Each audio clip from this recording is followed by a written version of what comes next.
Erudia, an ancient land where gods walk among men. A living, breathing, high fantasy world that we want to put into your hands. But we cannot do this alone. In order to bring you back to what tabletop is about, combat, exploration, adventure, we need your help to bring it to life.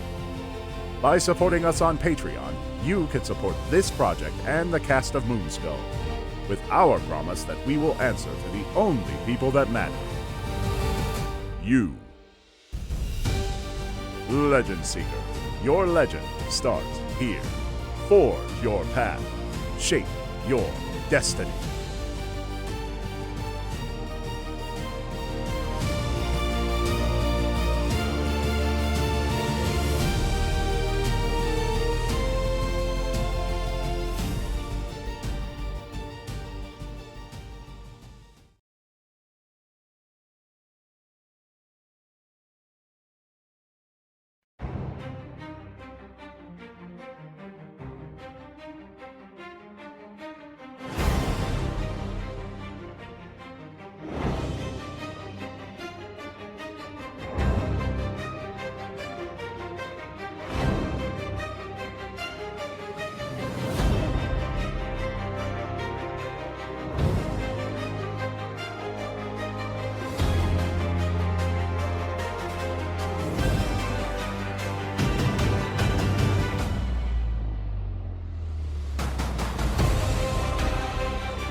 Hello and welcome to this week's edition of Masks of Nyarlathotep. I am your keeper of arcane lore, Moss, and these wonderful people around me are our investigators. Let's just start off the evening as they are on their sea voyage towards the outback and say hi to everybody and just see how you're doing. Nomi, what are you shoving in your face? A jalapeno popper. Jalapeno wrapped in bacon with chocolate onion cream cheese. I had mashed potatoes. I had a medium rare steak today. It was a bad weekend to be a beer, I'll tell you that. Celebrating my freedom, celebrating Mexico losing, and then celebrating US playing Belgium, but we're not doing so good, guys. So yeah, it's not a good weekend to be a beer, I'll tell you that. Yeah, Trump using his political influence for nothing. Woo, Trump daddy, let's go. Well, there's always a second half. And then for dessert, pistachio almond ice cream. And then for second dessert, cookie two-step ice cream. What? Second dessert. Wait, what's the length of time between first and second dessert? When I'm done with my pistachio almond ice cream, and then I move on to the cookie two-step. I see Beatus in your future. No, don't worry. I took 2 pills of berberine. I'm okay. I'm gonna get rid of that insulin resistance fast. Berberine's the trick. Mm-hmm. All right. Well, speaking of diabetes, you know what? There's really nowhere good for me to go with that. Adult onset diabetes. Ashton, how are you? Mm. I'm doing okay. I miss No, Florida. Hold on, I could do better than that. So Ashton. come back. Speaking of diabetes and getting your blood pumping and rising and sweet as ever, Ashton, how are you? I'm supposed to be Moss, you're fired. I'm supposed to be degrading to you all. I'm not supposed to be giving you compliments. My job is to degrade you. You know, Listen. Just because a Erudi gave you Right. that kind of mentality, Hold on. doesn't mean that The you have to universe follow is suit already with the degrading me idiot. enough, Moss. Like, I'm sorry. No. Moss, you have to understand, Erudi does that because he has no self-confidence and he's just a miserable Muppet. So by you doing the same thing, it kind of puts you in the same position as him. Also, Well, I Erudi don't is think nice there's to any- me. There's So no. what the hell? That's 'cause you have There's no boobies. argument that. Well, that's also that's a valid. That's He just true. feels bad for me because I'm locked up in a hospital every other day. Anyway, I miss Florida. I did a little visitation to Florida. It was a fun time. Now I'm back in the middle of nowhere, Wyoming. Hate it here. Didn't visit me. Who the fuck are you? Anyway. Wow. Wow. Anyway, Next month. yeah. I guess I'm doing okay, I guess. Could be better if I was in Florida, but you know. Well, yeah, you know, I hear that everybody in Florida is doing pretty good these days, considering everybody and their mother moved there over the past couple of years. I wish they'd stop. Yeah, I know. I had thought about it, and then I was like, I can't afford this. What are we talking about here? I'll be moving there with like maybe in a year and a half. Maybe Florida less. used to be Yeah. cheap, and then everybody moved Used to here be all cheap. at once. Yep. Yeah. Everybody moved here all at once, and then now they're tearing into like one of the most important ecosystems in the entire world. to They're build ripping it more like condos. I was just telling them they ripped down the cool swamp that was near my house that had all the gators and turtles and stuff. And all and those made trees, condos. like we have the most unique ecosystem in the entire world in Florida, and they're destroying it so more and more people can buy their like third home there.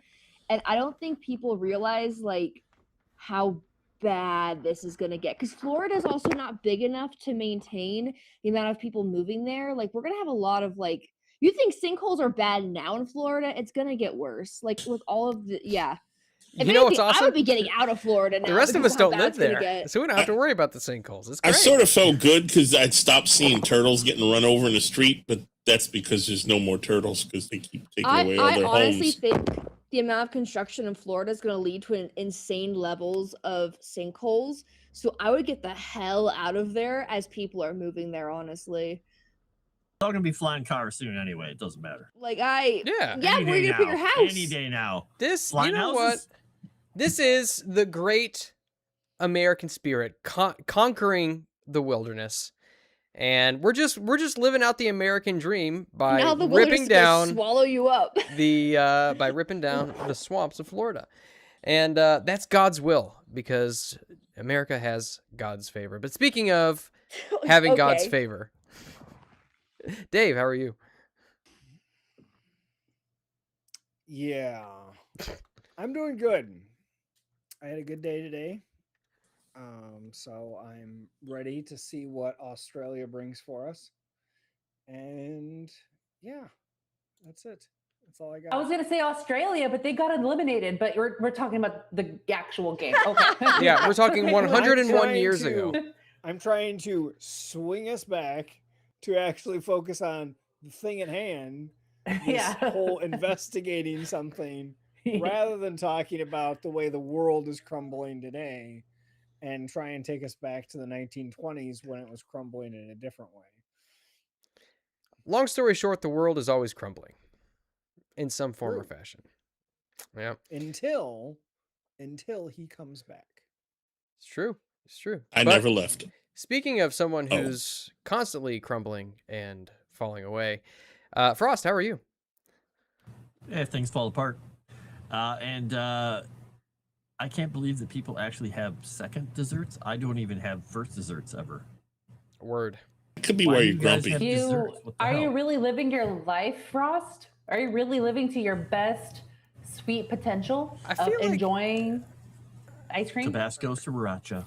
Oh my God, we I was got gonna say, synced I feel already. like Frost dessert is like pickle juice shots or something like that. Dude, That's- I do that. Pickle Oh, juice look, and it's hot dessert sauce. time. Oh, I Bottle of love vodka. pickle juice shots. They're so good for you.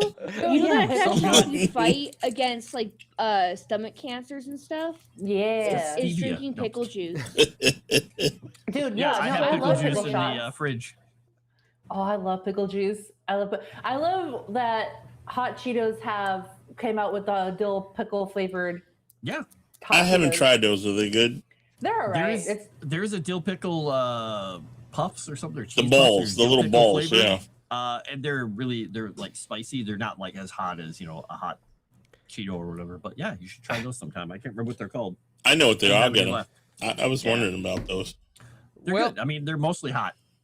You know who is really good for you is HR manager Grishnock 1232. Oh, no. I'd like to start this off by assuring that no Foundry Sims have a gun to my head, he says. With that out of the way, Nomi and Ashton are the loveliest, kindest, and bestest people. Moss should be ashamed of how he treats them for $40 Canadian. Thank you, Grishnock. Oh, that's so We sweet respect of you. women in this chat. Yay. Yeah, Benny. Oh. I mean- Yeah, respect Why? No, wait, women. what? No. Since that's Canadian, shouldn't that really only buy like one? I mean, Saying their money is $80 trash. worth You know, more than the we're US dollar, already- I thought. Since No. when? Oh, it's You're not. out of your Sorry. fucking mind. Moss, and just to It's worth just less to than a kind little of bit. emphasize things. There was a Streamlabs that I believe came in was there? from a certain person too for $20. Oh, well, why don't we talk to JT about what kind of sweetener he uses in his sweet tea while I look that up. The Dirty Ginger's duck butter. Wow. That By the way- allulose, by the way, is I think made from like raisins or figs or something. Maybe that's what the weird taste is. By the way, I had this today, which is the best. Enough said. Yummy. Chick-fil-A, More- baby. Eat more Also- chicken. You guys should try this energy drink shit, even though it kind of tastes weird. I Which is think what I Frost won't is do talking that. By the way, It's what kind of the beer are you asbestos. drinking there, Moss? This is our Miller Lite. Oh. It's Original. not that I like it. Yuengling stuff or whatever. No. I don't see anything from on I saw it. Streamlabs.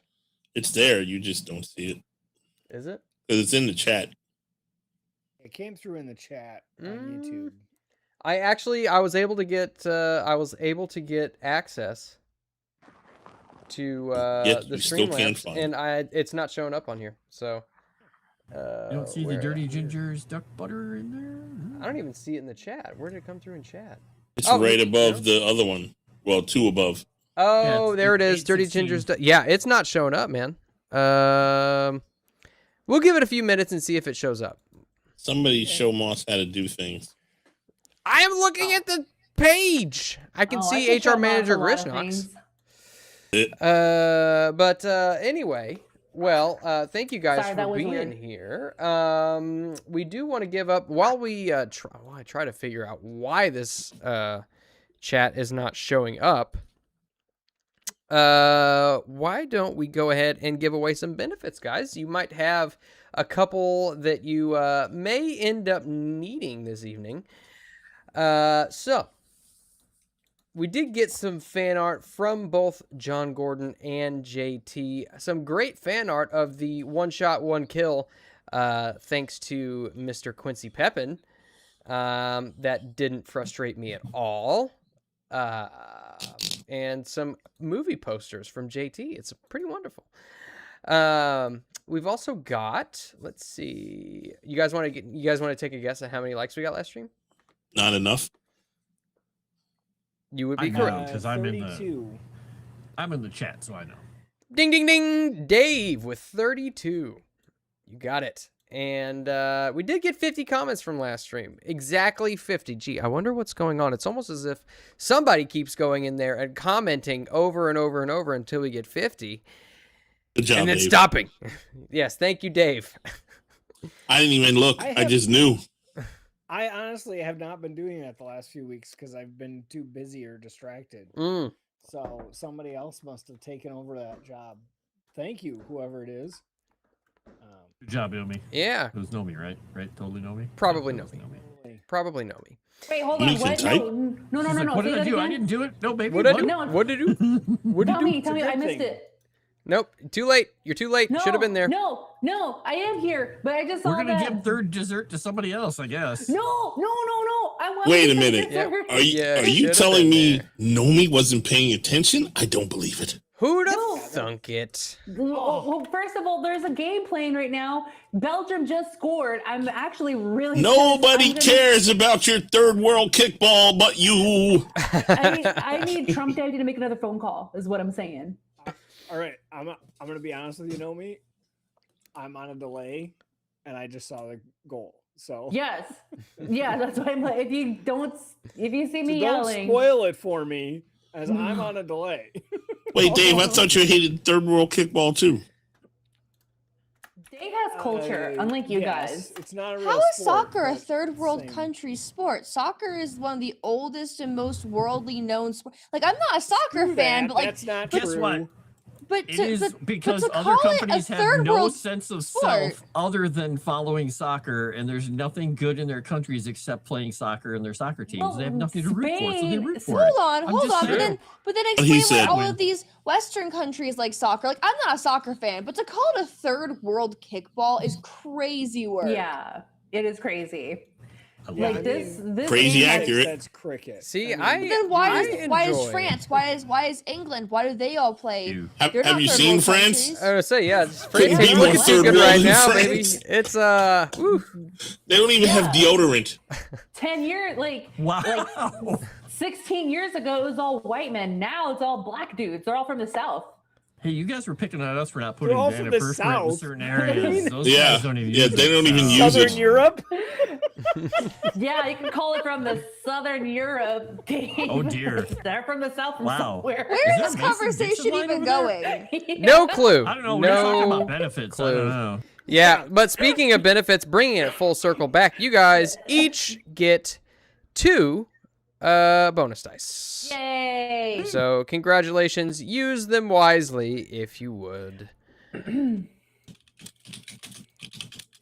And don't mind me because I am totally prepared and putting things together as Wreak havoc. we Trafficking speak. is one of the world's oldest sports, way older than soccer. True. It's true. Yeah, that's the oldest sport. Let's be honest. Trafficking, slavery, boating, all kinds of older sports. I don't even want to hear. I don't even want to think about what Lynn said.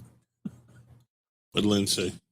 It's the second game Scotland created involving feet and balls. Isn't wrestling technically the oldest sport? Genius. I don't know, but I know my people created most of the sports. I'm pretty so, you know. sure wouldn't I'd say running be running the from oldest tigers. sport? Yeah. I mean, Racing. I guess that's maybe not a sport. That's just survival. But still, I mean, kind of. You bet on your friends, see which one of them gets out of the tiger's way quicker. Remember, you don't have to run faster than the tiger. You need to run faster than the other person running from the tiger.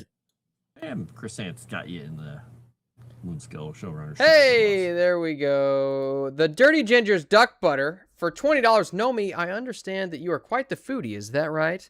We have a wonderful new ingredient for you to incorporate in your cooking, and we have extra virgin ginger duck. Oh, it says dick butter, but I'm pretty sure it's supposed to be duck butter. Oh god. Ask Moss for our contact Oh, info. God. Benefit to Chef Nomi. So is it? Never mind. I'm not gonna say it. I decided to keep myself away from saying that, but I appreciate that. I like gingery things. I might put a little lemon in it because I'm a sucker for ginger lemon things. Thanks. Can't wait to guzzle down that sauce. Well then, Could you have made that that any was- worse? I don't That was think really a way to put it. you really could not have made that any worse. Trust me, the other thing I was gonna say was way worse. Something Yep. tells me it'd be kind of along the same lines. Guzzling Sauce. Well, You know what- He you know was what going to it work is? trafficking When into Moss- it, so. you know what? You know what I'm Moving gonna guzzle down? right along No, away from no, duck no. sauce. You know, I'm gonna guzzle down my ice cream. Okay. Well, you know what? Moving on. Good lord. Done with that. Who wants to give us a recap of last episode? I do. If you want me. Do it. Please. Okay, cool. Yay. Okay. All right. So last week, we had oh my gosh. We explored the island. We found the building there. We were looking around the exterior, and then also the cultists. They were coming after us. I died. That was not fun. And then I got brought back to life, and then I have to question everything. But we were in hostile territory from the cultists, and we were dealing with a lot of threats, and we had been chased. Oh gosh, dang it. I had a list and I forgot in my memory because, okay, thank you, Dave. Thank you for giving me the push that I need. Zoomed in JT. Oh, come on, chat. Go away. But we made it to Australia. There. That was very butchered. There was some But gunfire. in There the was woods. gunfire, yes. Does anybody have anything to add to that? Quincy, you raised your finger. No, I thought that was perfect. Yeah. Understand. Totally excellent recap. Nothing else needed to be said. Nothing else needed to be said about somebody sniping somebody. Nothing else needed to be said about somebody trying to kill a dragon. Nope.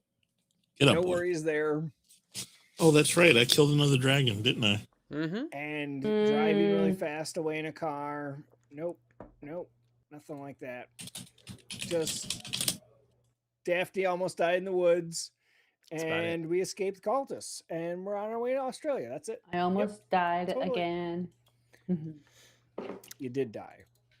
All right. I did die. Okay. And Jolly Gore got good. you back. Jolly good. Well, I'll tell you what, Nomi, you tried, so go ahead and take a bonus die. Speaking of bonus dice, how much total did the rest of us get? 2. Two. We got 2. You got 2. And why don't we go ahead and see who gets to restore a little bit of luck? Let me get us shifted over into our little dice tray screen here. Cuckoo, ka-choo. Oh, fuck off. No, you.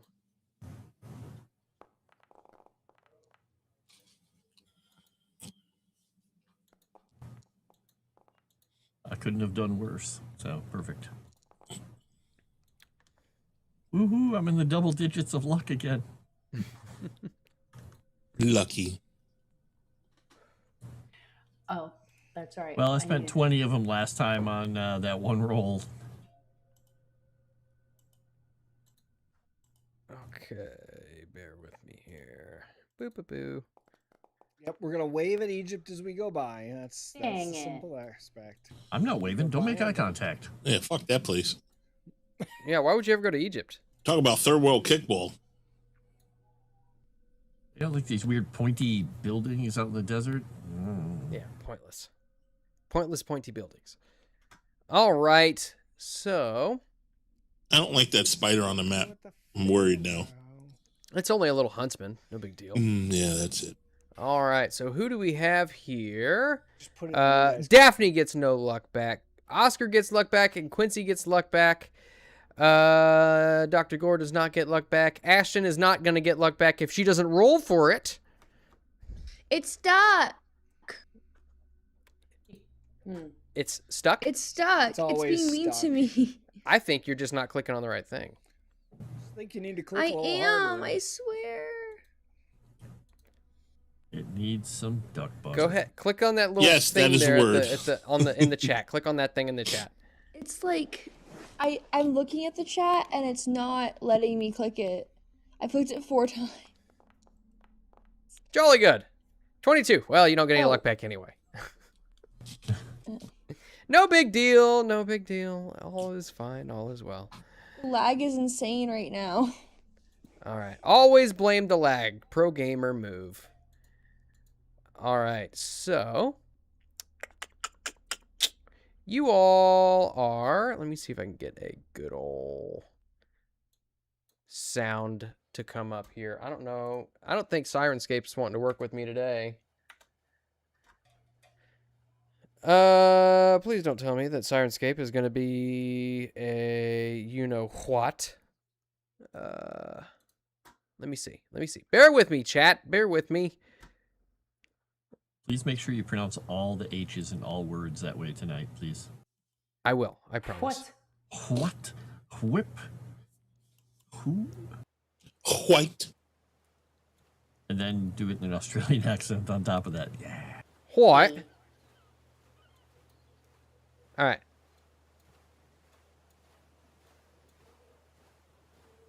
Can you guys hear that? I hear something. It's just barely. Yeah. I have to. What is that? That's Sirenscape? It's supposed to be. Oh, that's bad. Yeah. I'm telling you, today's a bad day. Let's see. Yeah, things are Is that going. what Australia sounds like? I'm going to blame Ashton. So glad I can't hear it. Oh, there we go. I think I Do got we? it. I think I got Do it. we go? I think maybe not. Sounds low to me. Sounds the same as before. And I made mine louder. Here, I'm trying to see if I can get it to.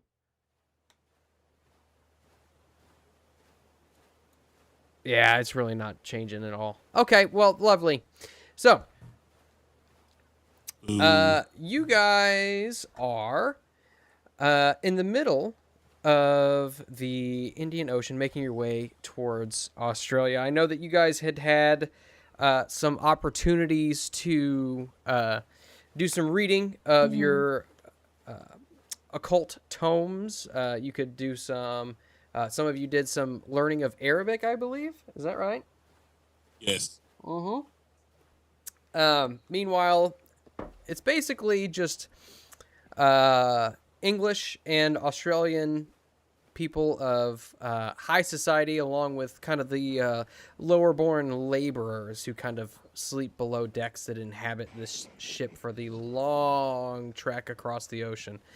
It goes relatively uneventfully. Is there anything else, any other flavor, or anything that you want, anything else that you all might want to try to achieve while you are on the ship? Oscar's gonna mingle with the how-to-do, the fancy folk. The Because well, why not? Do a little bit of shuffleboard, play a little bridge, shoot a little skeet off the back of the deck. You know, all the things that the fancy people do. Yeah, I love it. I love it. Shoot skeet off the back of the deck? Yeah, of course. Yeah. On the back of the ship, you see just this. You see this clay bird launcher that's just kind of bolted to the upper deck, along with a steel cage just full of shotguns and ammunition. You see, it's got like 4 shotguns in there, enough for a small team if they would like to play. And you come across a couple of good highfalutin Aussies while you're up there. None of them really have anything to say. They're just posh and probably have a distasteful manner about them, kind of looking down their nose at all of your friends. But you, Oscar, you notice that, some of them feel like they might be able to get a little bit out of you. You know, potential business partner, hedge fund investor, you know, that kind of thing. Eligible daughter. You know. Yeah. So one of them kind of comes up next to you, and he kind of elbows you in the shoulder and he says, "Oh, you're heading out to the Northern Territory to bag yourself a nice Aborigine, eh?" I got a couple of buddies who did the same thing. More like looking for cultists. Right. He just gives him a wink. Right. Pull! Boom! Totally misses the skeet. That's a good one. Sorry, what kind of cultists are down in Australia Oh, that you're the looking worst for? kind. Oh, the worst, The worst kind. kind. Yeah. Yep. I'm sure. Yeah. They worship a sandbat. Mm. A sandbat. You don't say. Mm-hmm. What, you gonna take all their little statues and sell them off to all the where are you from? New York. New York? I've got a guy. What, you got a bunch of museums in New York you're trying to beg some statues for? A personal collection. Ah, see, I knew you were a man of taste. I knew you were a man of taste. I'm losing it going to New York. You just had to It's mention it. okay. Keep drinking the beer. You get more and more Australian. It'll be perfect. Right, Have a Foster's. right. And this guy is, you can tell he's just swaggering back and forth. Nice. Fucking pull! Doosh! Wide shot. Ah, you don't win them all. I'm horrible with these things. Yeah, just keep making small talk, spending time. He's not necessarily going to probably learn anything from any of these people. He's just trying to keep himself busy because this is getting serious. Yeah, you can you can tell that all of these people, most of them, either separate themselves from the lower-born working class people, or they are of the lower-born working class people who are more or less just worried about getting by and don't have time to busy themselves in work such as that. Makes sense. Excellent. Well, yeah, he'll do that. He'll do the dilettante thing and just waste away his time frivolously the whole trip. Perfect. All right. Anybody else? Got anything else they'd like to do? I spend all my time sequestered reading books. I'm still in the hospital, correct? We'll say that you're on the ship infirmary. You, at this point, it's been quite some time. Actually, you might be healed by now, which makes no sense whatsoever. But thanks to the chat's miracle last week, which thank you, chat, for that miracle, along with some great medicine rolls and such. Yeah, you are, by the time you get around India, you are somehow healed. I'm going to chalk it up to her having an amazing doctor. Obviously. Yeah. Sounds about right. Yep. once you Guardian get to the angel? hospital- No. I mean, oh yeah. Gore. Yes, the best doctor. The best. All right. Healed all you bastards. Do I have any ailments or anything, or am I just like, am I 100%? What am I?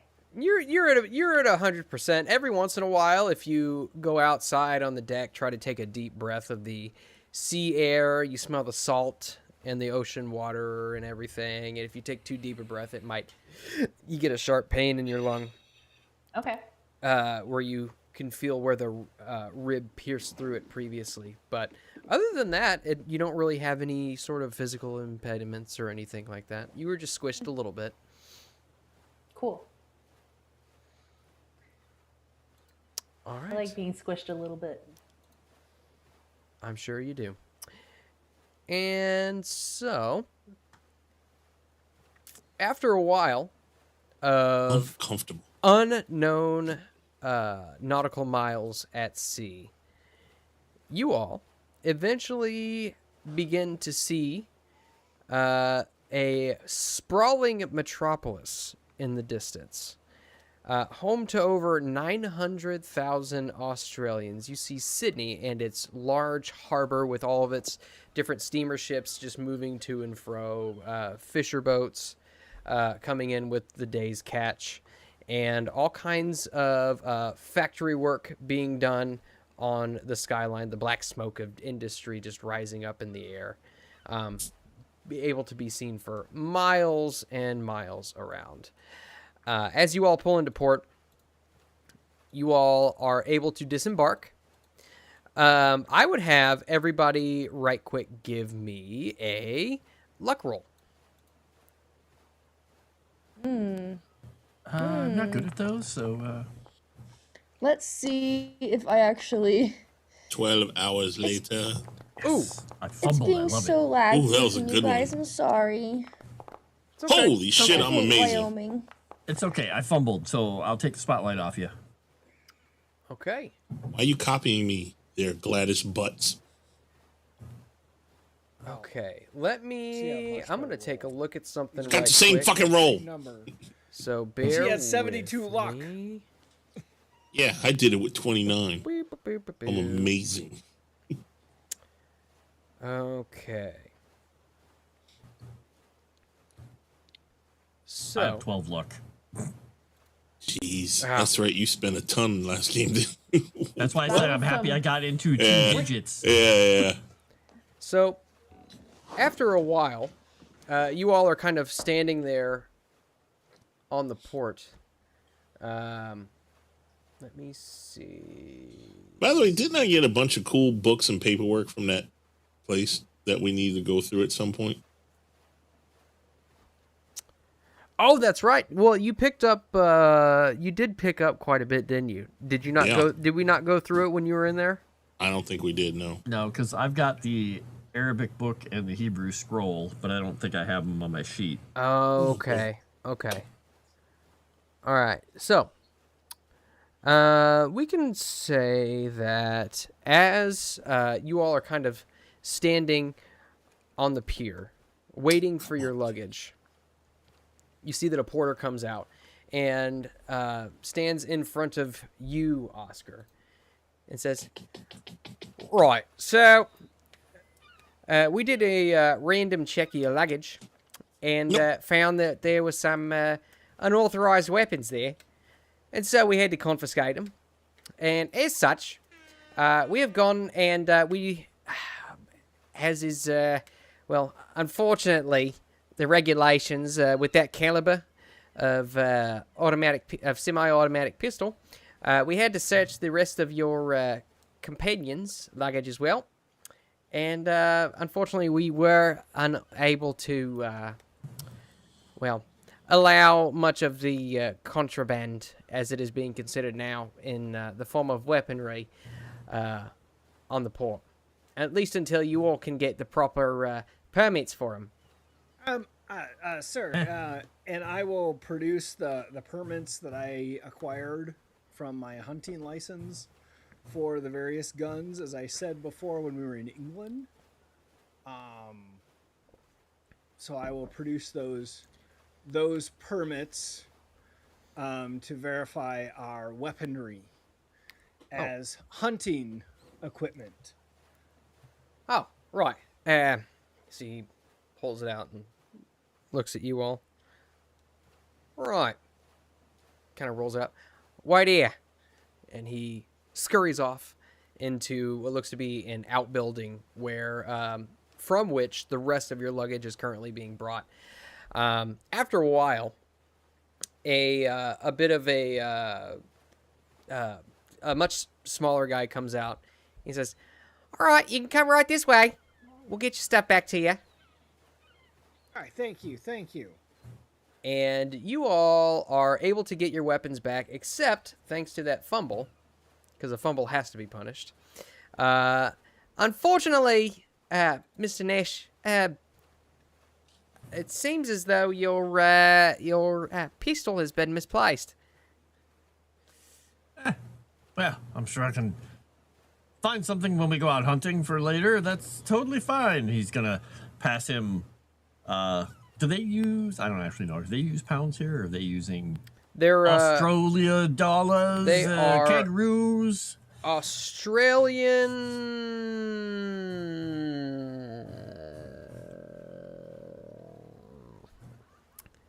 I just saw a reference to them. I think they're just Australian dollars. Okay, just give him, a couple of them. Say you're just doing your job. That's totally fine. And he's going to look around at the group and just say, "So, we're here." When I walked Take a big away, sniff. it sounded like you were going to take our guns away. And then I came back, and I was getting ready to go off on this penal colony full of backwards British people. And then you said we got to keep them, so I'm going to refrain. Well, thanks to Mr. Pepin's quick work in producing the permits, which I'd completely forgotten that you all had. That's right. Nice. Well done. Yep. Well done. Okay, so now I'm fixated. I need to figure out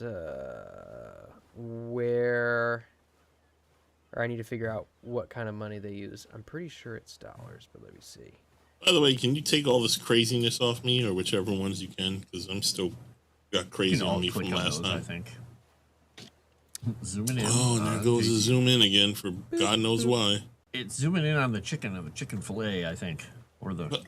But why? I have it turned off. It's not It's supposed to used do as an that. eye. It's got chicken tracker on. No, I have all that it is shit Australian that pounds. It's Australian pounds. Australian pounds, okay. The Simpsons taught me that Australia has dollary dues. I like it. I get Thank one you, dollar Havoc. do or two. A dollary do yeah. or two.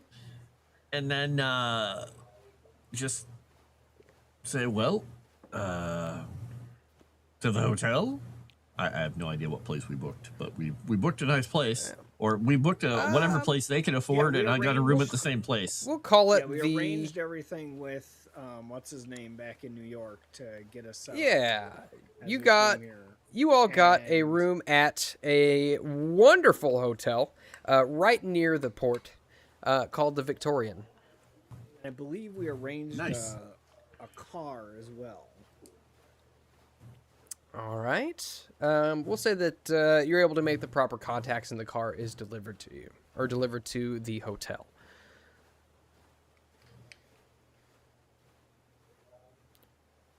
And so, you all get to the hotel, and it's quite nice. Nice, polished stone floors. High columns which hold up the second-story balconies which overlook the main lobby, where all kinds of well-to-dos are gathered, both Nice. Australian and British and American, and people from all over the place are gathered here. And you are given keys and shown to your rooms. Nice. And the first thing Oscar does and is totally disappointed by is when he goes and flushes the toilet. The water goes down the same direction, and he realizes his grandfather lied to him, and that it doesn't go in the opposite direction down here, but he chuckles at it anyway. Your grandfather lie? Never. I'm starting to understand a pattern here. All right. He told Well, me you could walk around with guns in the streets here. By the way, Moss, I'm not going to bother you with this now, but for future reference or when we get a chance, if any of those books seem more interesting and more easy to discern on the way here, I probably would have read those. But since we don't know what they are yet, I'll wait until we figure that out. Yes. So I don't remember if I told you in game or not what those books are for, or what the purpose, or what the function of those, I should say, is.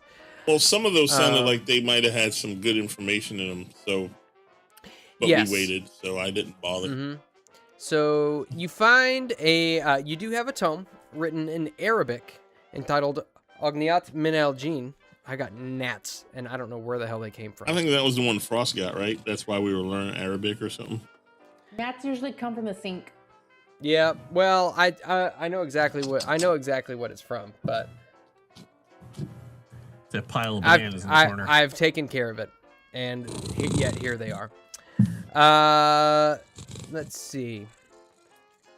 Oh, wait. Let's see, what else did you get? You grabbed mostly books and scrolls. So you had nearly 100 rare and intriguing books concerning the occult. The books are written in a range of languages, including Arabic, English, Hebrew, French, German, Frisian, and Spanish. If I remember correctly, I took only the ones I could read, and Frost took Arabic and maybe something else. Okay. The Hebrew scroll. Yep. Okay. So basically, Since there were so many, that's why I chose. do you go ahead and we'll say that at this point, you probably would have had the time to have read at least one of the books written in English. Mm-hmm. And that will add 1 percentile to your occult skill. Okay. I'll take it.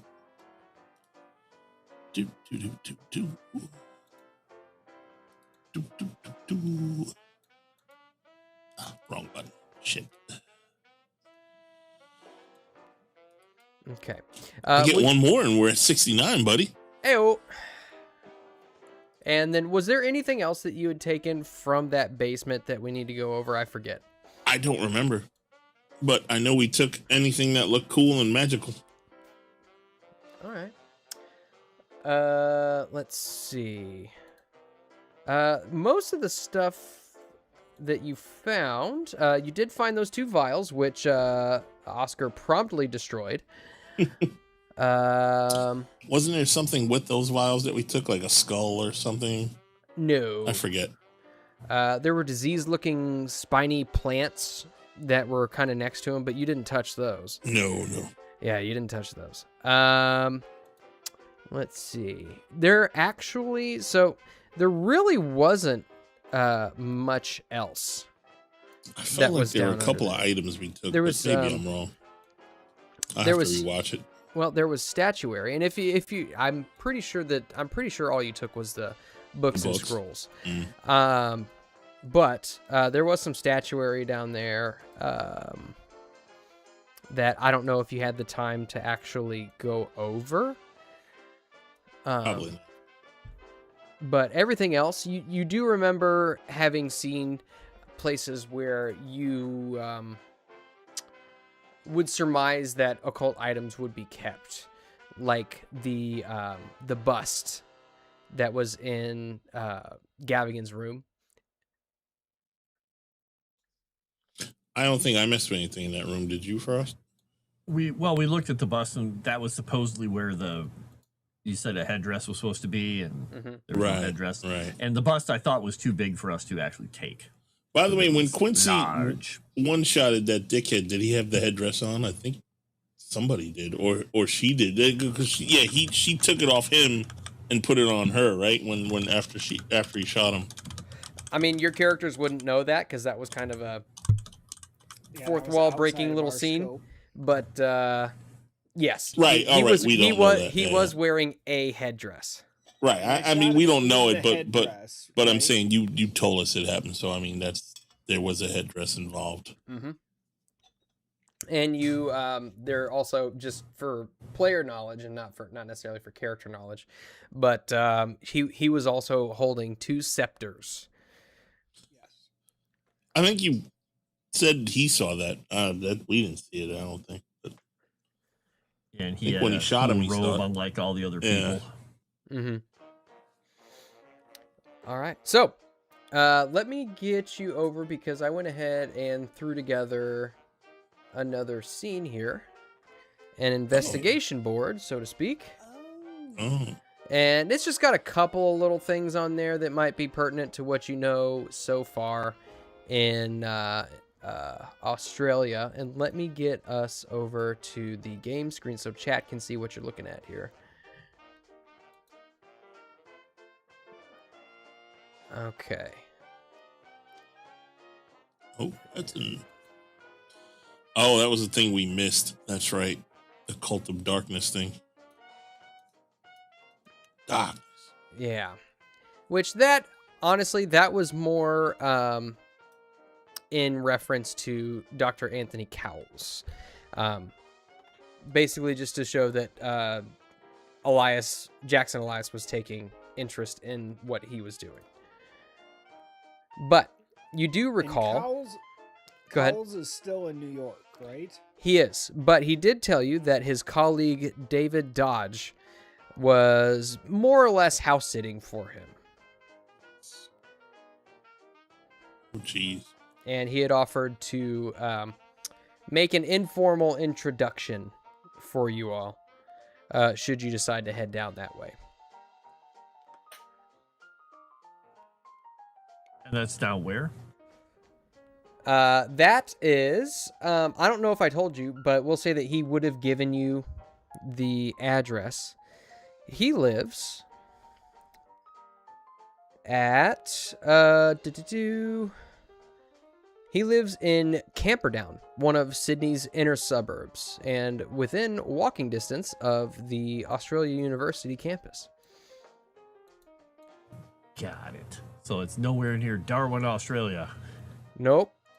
Okay. In fact, just so you guys know, I'll pull this up too, so that way you can get a good idea of what all you're working with here. Let's see, Australia. Let's say you can find a map somewhere on a stand or with the concierge at the hotel of Australia. And so you can see right now you are in Sydney in New South Wales. And you can see that Darwin is way up north. Oh, shit. Yeah. And so you would guess, and I mean, I'm sure that, I don't know, has Quincy been here before to Australia? Yeah, probably. Okay. He's been most places where there would be big Game, game hunting. yeah. And Yeah. probably So, shot a kangaroo or something. Well, let's face it, everything in Australia is trying to kill you. So yeah. So, I mean, you would know that Australia, for the most part, is like arid desert, and with a few smatterings of, you know, some oases Jungle. and such. Yeah, I hunting mean, it's- emus. That's definitely why I was here. And they chased you off, but you're back for revenge. Got it. so, Fuck. Does anyone remember what the whole Randolph Shipping Company thing angle was? The parts. The parts that we had. But I think there was also like a statue sent here and something like that. Yeah, so that had to do with the things we found at the manufacturing place, I thought. oh, let me Right, that's the actually, parts. you know what? Let me pull that up too, because I think I know what you're talking about. You're talking about that ledger, yes? Yeah. The ledger, England. Let's see.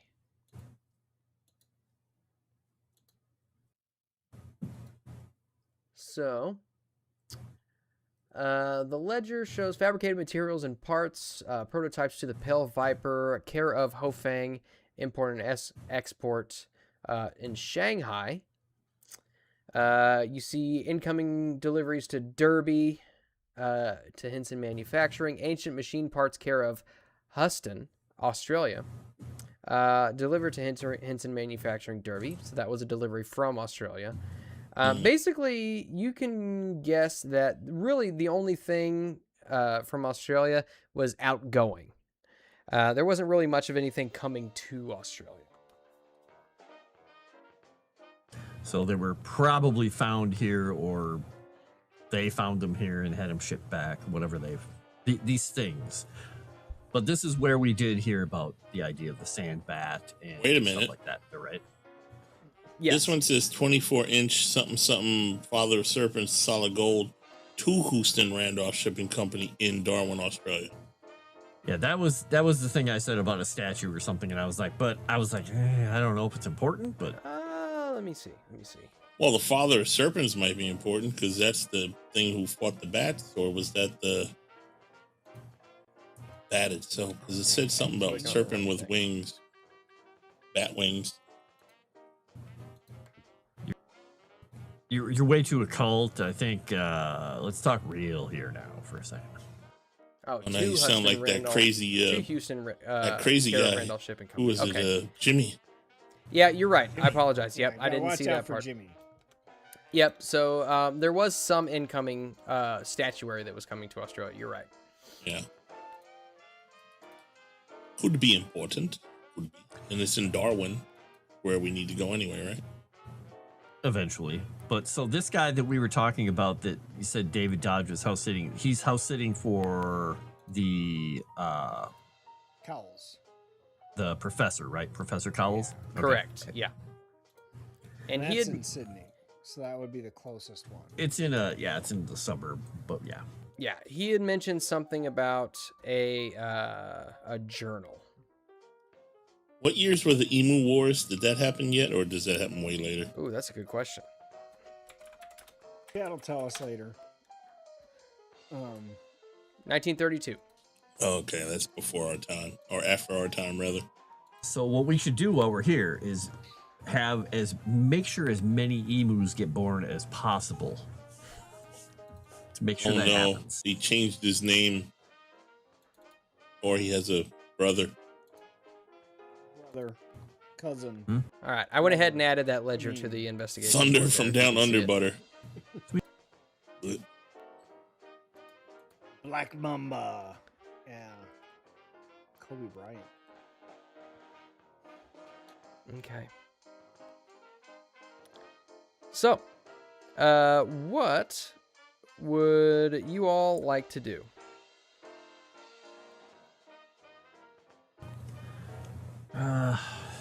Should we? What time of the day was it when we arrived? Was it midday or was it? I'll say it was probably somewhere around midday.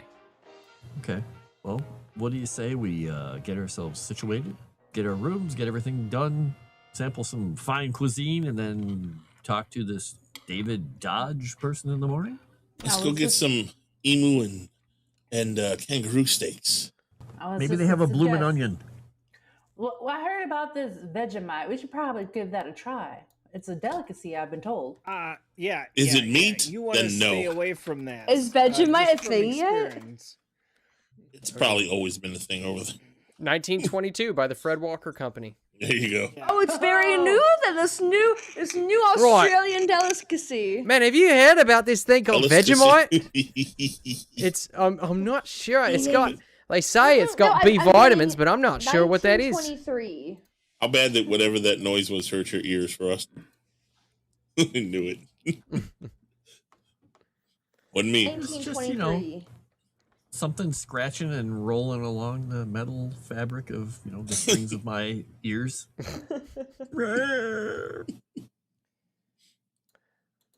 All right. So, Man. you go out and is Vegemite what you're looking for? Oh God, damn it, Havoc. Well, if Vegemite it's equals served cost- as Ew. an hors d'oeuvre, I'm willing to try it. Do we have a thing for this game? I don't remember. What? A bingo card? Yes. Yeah, where is it? Why isn't it linked in the pin comment? Oh, I'm in the wrong place. That's why. Never mind. Don't worry, I'm sure Lynn's got her bingo card Ignore all set me. up. I'm not sure if we need to go find Vegemite, that stuff. I think we It's not could that just go bad. Find a steak. We could, but and Grandpa, just- got me to try it when I was little. Like just little, invented, like 2 like, years ago. 2 years ago. Because he made him try it. He thinks everything that happened a couple of years ago when he was little. And it tastes like you spread beef paste on a piece of toast. Really salty stuff. Tastes like beer. Huh? Okay. Sure. I mean, I don't know that I want to make a meal out of it, but I guess we could try But it. you just ask the cooks if they have some. It's not a big deal. Did you buy anything expensive yet, like a room or anything? Who? We're talking about 2 houses. We have rooms. Yes, but did you get an expensive room? Oh, I got a nice room because you guys went through. Okay. What's his name? That's fine. He's just trying to get his Calvino. bingo card set up. Did I argue with Yeah. Ashton yet? I don't remember. He has he has whatever the nicest room they would give him in the place. I'll file that under expensive.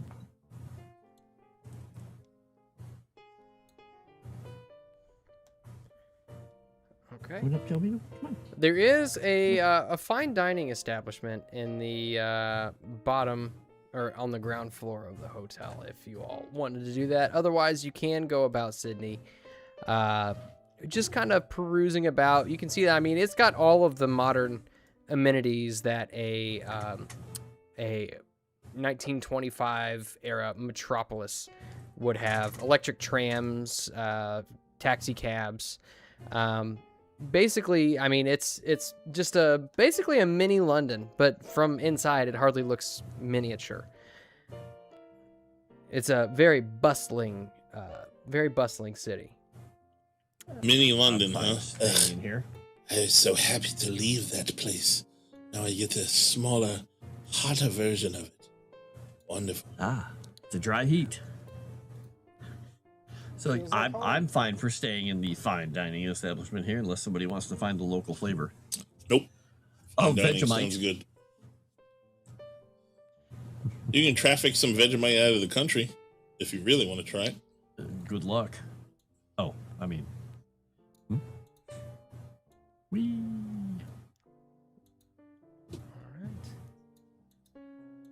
And so you all get a good bite to eat downstairs. Eventually, you begin to make your way back up. Nothing crazy happens. It's very good, very fine dining. But as you pass by in the lobby of the hotel, a young woman sitting behind a desk in just a little hat and a nice dark uniform, kind of very modest dress, addresses you all. It says, "Oi, what brings you all to Sydney? Looking to see the sights?" Oh, you people are so nosy. Yes. And you see she as you say that, Gore, you see she like taps the sign on the front of her desk that says concierge. Yes, and I tapped the sign on my bingo card that says Julian is a jerk to NPC.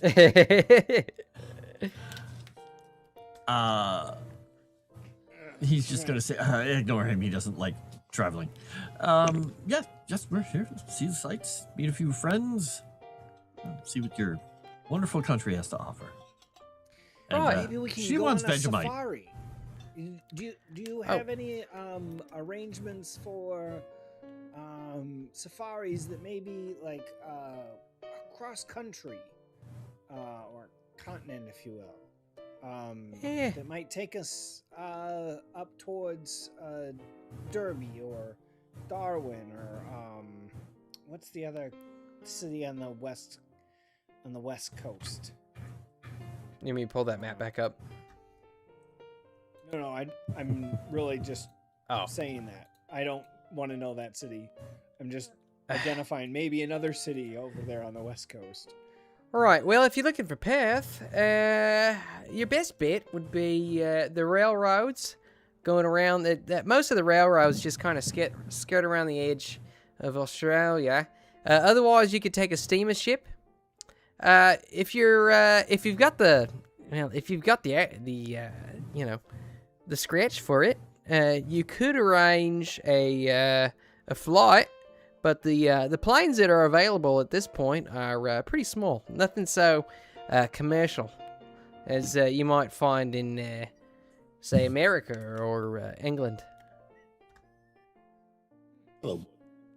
Could be fun. Beef. Take a little Would be puddle jumper interesting. around. Would any sort of safari arrangements to maybe go see some different wildlife, or maybe even hunt some different wildlife? Do you know any good Well, as far as I know, a lot of that stuff is up. Those guided things are mostly around the Northern Territories or in Western Australia. okay, all right. Anything around here is, and I'm not aware of anything necessarily. I'm more concerned with the sights and sounds of Sydney. Yeah. You know, I have a feeling that we're not going to find much in Sydney, to be honest, since it's a metropolis. Well, maybe they could point us to a library. Oh, you're looking for a library, eh? Yeah. Well, you could. Library's always a good place to start. You could go to the state library, although you might need a bit of a reference. I don't know if you know anything there, any academics or anything, but I'm Professor sure. Cowles and his associates, so maybe. You see, she nods, and you can tell that she has no idea who you're talking about. She says, "Right. Well, I'm sure Mr. Cowles will be more than happy to give you a reference to get in there, but they have all sorts of great references and sources for all kinds of knowledge you might be seeking. You could also you could also look at the National Art Gallery or at the Australia Museum if you're looking for more of an academic nature." Museum, you say? Those all sound like fun places to go see. Yeah. Yeah, you Oscar, can you're find. always interested in the museum. Yeah, Of course I am. you can find the Australia Museum at College and William Street, and then you can find the art gallery and the state library at Shakespeare Place. I have a question for you. Okay. Do you have a local map of the street so that if we drive ourselves that we won't get lost? I Easy. do, and she hands you in a map, which I do not have. I have one question for you.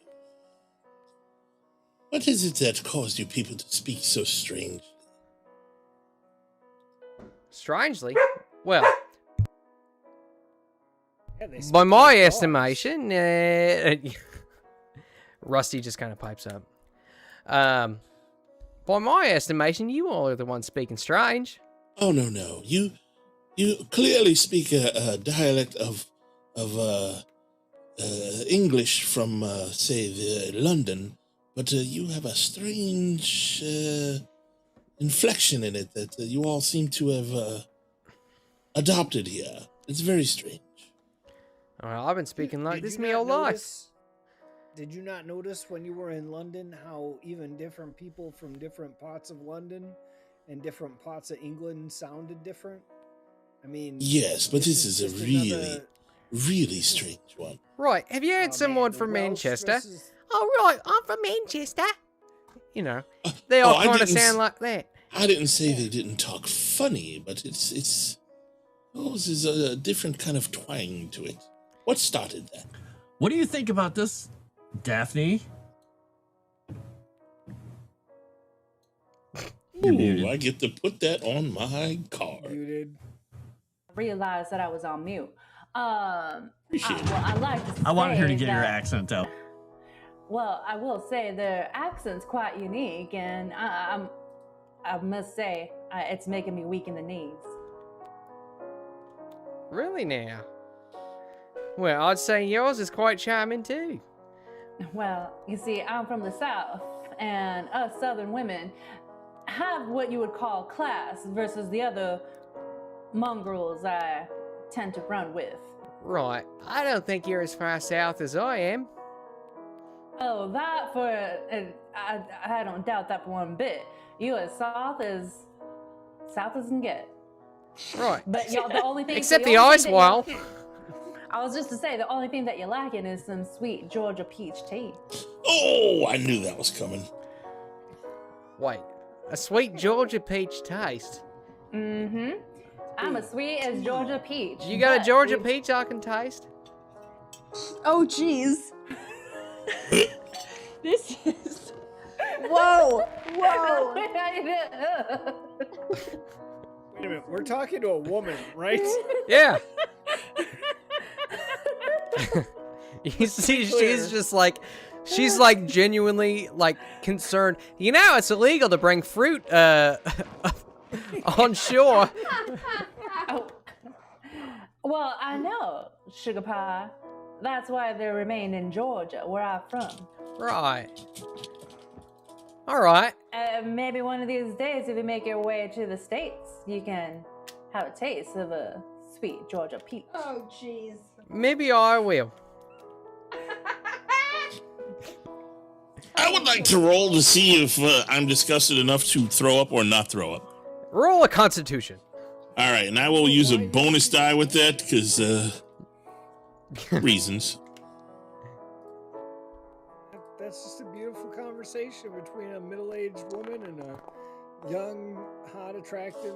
And an extreme success. You burp a little bit and you can taste it coming up, but you're able to hold it back. Ashton, have you burped yet? I have not. I'm not letting you in. I did earlier. You don't count. You're not on the Nobody card. did. Why don't you burp, Ashton? Damn you! I haven't had anything bubbly today to purposely not let you win bingo.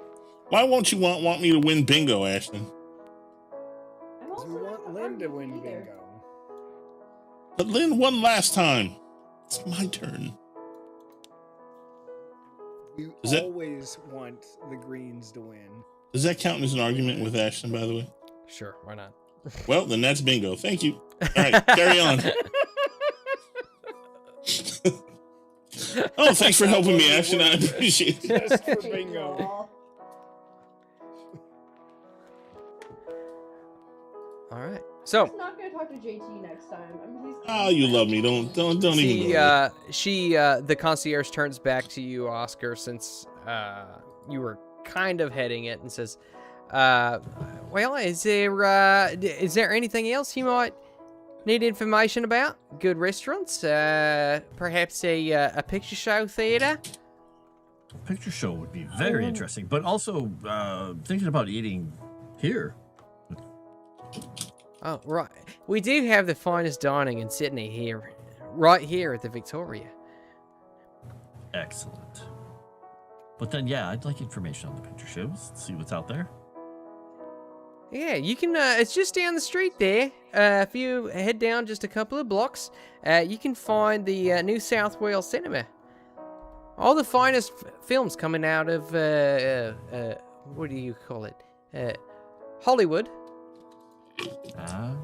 Oh, did you say Hollywood? Did you know my friend here was an actor in Hollywood? Is that right? What have you been in? A few films. He's just mentioned off the Prisoner, the Big Bank Job, a few other things. They're mostly those little things that they show before movies, or Oh. movies that they'll never end up having here because he was an extra in Right. all. Do you know Charlie Chaplin? Sadly, no. Ah, I walked past him once, though. I saw him. He's There got was a great movie down at the mustache. picture show called The Gold Rush. It was wonderful. That's a fabulous film. Well, we won't take up any more of your time and insult you any further. We'll going to go find ourselves something to eat. Oh, right. All right. So you make your way and find something to eat. Save her from the party and go eat. I tip her $3 for helping me, even though she doesn't know how she helped me. She kind of looks at it and shoves it down into her dress. That's where all her bingo money goes. Many thanks. Anytime. All right. So, you guys go and you get something to eat somewhere. Well, I guess at the hotel there. Kangaroo steaks. We try everything, just get oysters and Emu steaks. shellfish and anything they have just so everybody can try whatever the heck they want. It's our first night here. Right. What's that? Is the Great Barrier Reef, is that out by that's Australia, right? What? It's in the ocean. It is in Australia. Okay. Or it's close to Australia. Fresh oysters caught right at the Great Barrier Reef. As fresh as they can get. Some nice tuna. Tuner. Evidently, we're eating it. Yeah, just eat whatever. Enjoy. Koala burger? No. No camera. They have I'd like guac on a stick. Our special tonight is a drop bear sandwich. Emu and Those little kangaroo. bastards. That sounds good. The only way you can have kangaroos is if you fight it yourself and kill it out back. Oh, Nice. Right? I had to. The waiter's like, I don't get it. Julian shoots himself. Oh, bingo! No, I'm kidding. That's just my card. It's just it's only got one spot on it. Finally! I meant with heroin. Sorry. It doesn't specify. So you've got a wonderful piano man on the other side of the restaurant, kind of lulling everybody into a sense of peace while they dine on their fine dining and sip their fine wines. I tip him $1 and say, "Thank you, Mr. Joel." My name is not whatever. Oh, I thought you were the piano man. I'm sorry. I am the piano Doesn't man. exist yet. Well, whatever. He's I'm a just future. alive. I think to the future. I don't get caught in the past or present. Right. And he continues playing. I'm sorry. I lost so much sanity last game. You're just gonna have to deal with it. All right, but the rest of the meal goes relatively uneventful. You are served with great service and great food and great drink, and you hear wonderful accents from all over the world. That was the best kangaroo I ever had, Oscar. Thank you so much. Welcome. Is there a guy at another table named Ryan Kinnell who's visiting, even though he didn't want to, that gets his order screwed up and he goes crazy? No, kidding. You hear on the other side of the restaurant, "What the fuck is this? How do you fuck this up? It's so easy. I ordered fucking cheese. What is going on?" We'll find him out in the hotel hallway later, eating stuff off people's trays. It's still good. What the fuck is this bread that's on my sandwich? It's stuffy. It's fucking disgusting. Nothing's better than 4 kangaroo the next day. You see, he's got just this hairless cat sitting in the chair next to him. Nice. Ugh, it's creepy. I like it, but it's creepy. Yeah, once we get done with that, I guess see if there is a picture that evening. Because Oscar wants to go and see one, even if everybody else is just going to go to sleep or whatever they're going to do. Yeah, absolutely. You can see there's actually it looks like the movie theater comes by and places posters for what would be showing at the picture show. You see a film called Ben-Hur is playing. Let's go. Let's go. Anyone want to go? It's got a chariot. I want to go. I'll go. I've been kind of anticipating to see this film, actually. I'll go read. Gladys has never seen a film in her entire life. Yes, this is what those books, they make them into these pictures. How much do you think tickets are? Like 2 cents? I've got it. We're good. In Oscar's total, paying. it's for like 4 tickets. It's like a British pound or an Australian pound. Yeah, Oscar's buying out the theater. You want a private showing, eh? Where's the fun in that? Oh, I mean, what? Yeah, the real fun is to talk through the Mingle. movie. Mingle with the locals. I'll wait for the Hey. paperback. Roy the Romulan for $20 proper U.S. currency. Nice Benny. Would be a shame if it went to the GM. Benny to me. Thank you, Roy the Romulan. It doesn't Nice, say Benny Rory. to me. It says Benny to Moss. I am Moss. Therefore, Moss is me.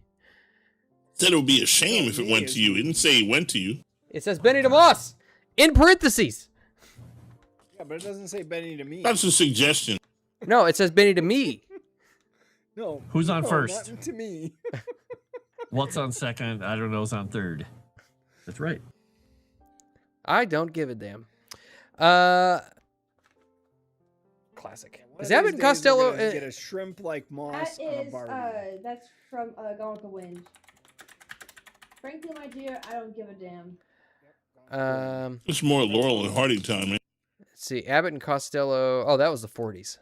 Yeah. Who's on first? Frankly, That was my fun. dear, I think it's more Laurel and Hardy time. That is Gone with the Wind. I'm pretty sure. No hunting horror attacking the No, cinema, wasn't- cinema camera. No. Wasn't I Don't Give a Damn on home base? I don't remember. No, it's from Gone with the Wind. No, That's I don't Rhett give a damn Butler. shortstop. Shortstop. Exactly, my dear. That's what it is. Yes. Okay. Thank you. A little Abbott and Costello trivia for you, chat. Sunday Abbott and You got that for Costello used free. to be the best. 1935 to 1950. Thank you, Lynn Green. All right, so Windows 38. Okay. you all finish What was Laurel? in? Din Dins. And right now, you guess, I mean, after talking to the concierge and having a nice meal, you all are nice and toasty after some fine wines or whatever spirits you all would take from the full bar. It's probably about 3 p.m. at this point. So you probably have some time. Is there anything else you would want to do other than go to the picture show?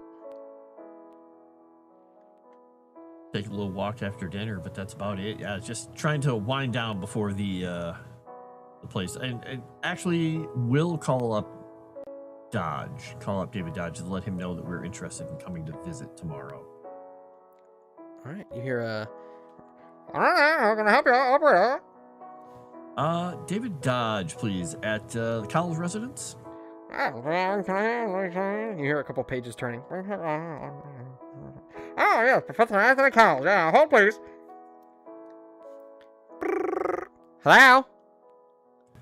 Hello, is this Mr. Dodge? David Dodge? This is he. Oh, this is Oscar Nash. We're calling on behalf of Professor Cowles. He said you were house sitting for him and that we might be able to stop on by. Anthony, how is that old bastard? We only talked with him on the phone, but hopefully he's gotten in touch with you to let you know that we were going to be coming on by. Yeah, And now, Moss, I'm trying to remember, were we actually going to look at some of the papers he had, or what was it? He had told you that there was an interesting diary that he had from one Arthur MacWhirr. In fact, the page there on the investigation board kind of outlines what all he said. And that is about the bat and all that. Yeah, Okay. Cult all right, of the got Sand Bat, and he had mentioned that David Dodge was in possession of a very interesting notebook by a man named Arthur MacWhirr. Arthur McWhirr. All right. Well, and so we were told by Professor Cowles that you were in possession of a certain notebook. McWhirr? Right, yeah. I'm sure it's around here somewhere. I mean, I am right busy. I'm getting ready to finish my my term there at the university. I'm not really sure I can accept guests at the moment. Would we be able to visit tomorrow?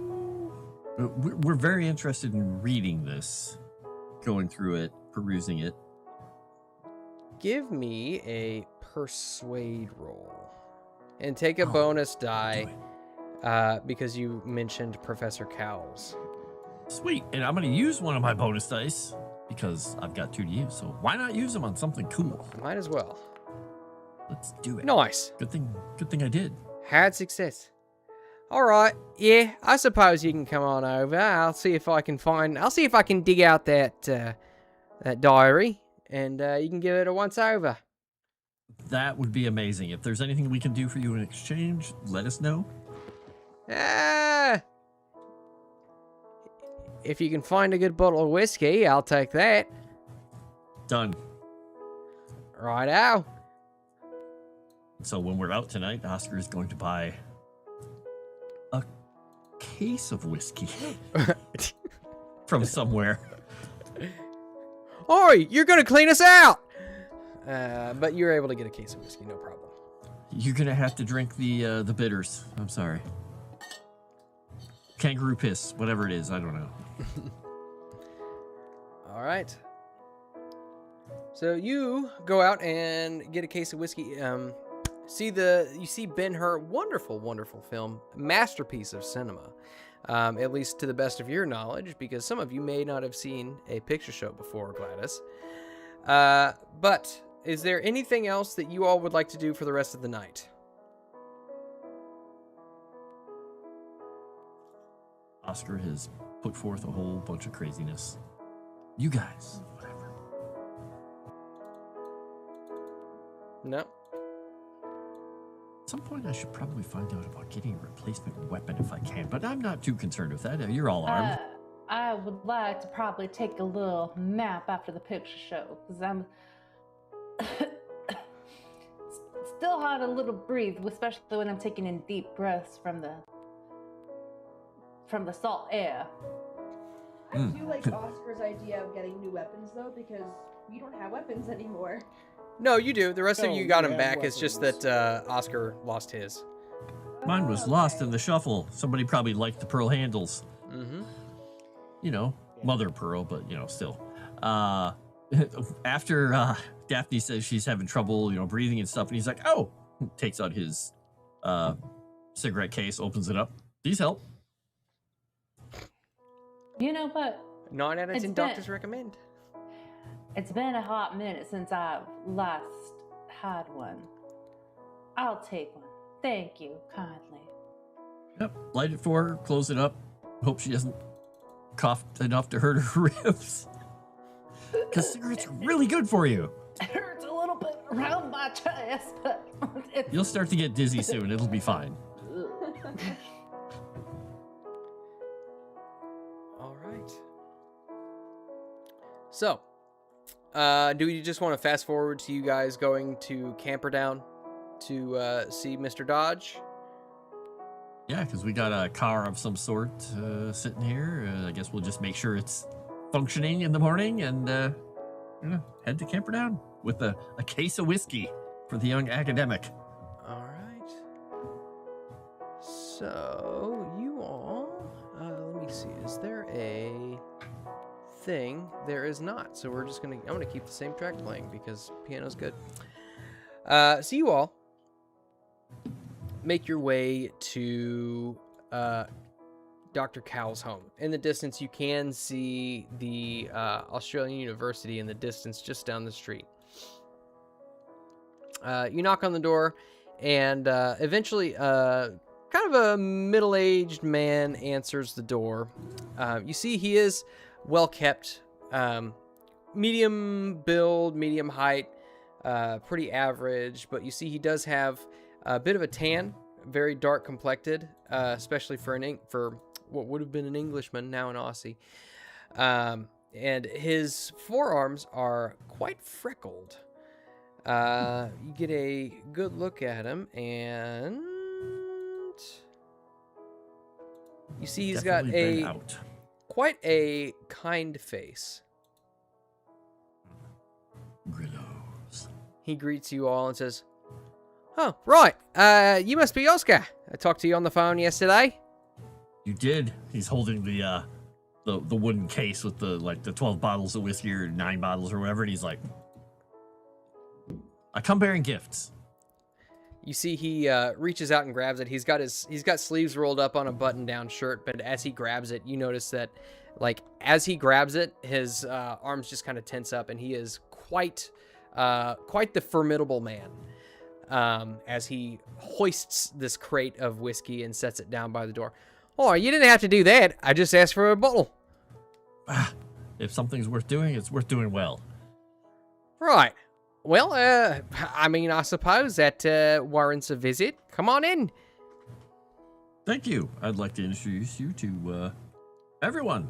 Everyone. I'm And David Dodge. And as each one of you passes by, he just shakes your hand. "David Dodge. David Dodge. David Dodge. Quincy Pepper. Quincy Pepin. Nice to meet you. Is Rusty with you, by the way?" Absolutely. "Oh, and who's this little bugger?" That's Rusty. "Oh, he's a good boy. He Great is. hunting dog. Look at him. Oh, I bet he could chase down a roof from, 100 yards. Look at him. Sniff him off from a mile away, eh?" You can see as he just rubbing his head aggressively. I like it. All right, so, come on in. I'm not used to entertaining guests, so I suppose I can show you to the study. There's a few seats around there. And he leads you through what would be considered a kind of a modest home. Nothing too crazy about it. Nice, well-kept hardwood floors with some decent, although not overly extravagant carpets. Staircase that leads up the stairs. Just off to the right, it leads into a sitting room. Just beyond, you see that there is a dining room / kitchen. The two are both combined. And on the other side of the home is the study. And you can see that there's a moderately sized desk, which currently has some paperwork and stuff all over it. You can tell that that Professor Dodge has been working here as well. And there's a couple of seats and sofas situated around as well. Okay. And he says, so you came all the way here to, look at a book? And you see he just Look at that book. Yep. pops open That's one of them. Pop open a bottle of whiskey and starts pouring a couple of fingers for each of you. Excellent. Yeah, we're searching down a few things, and this book might have some clues about some of the things we're following up on.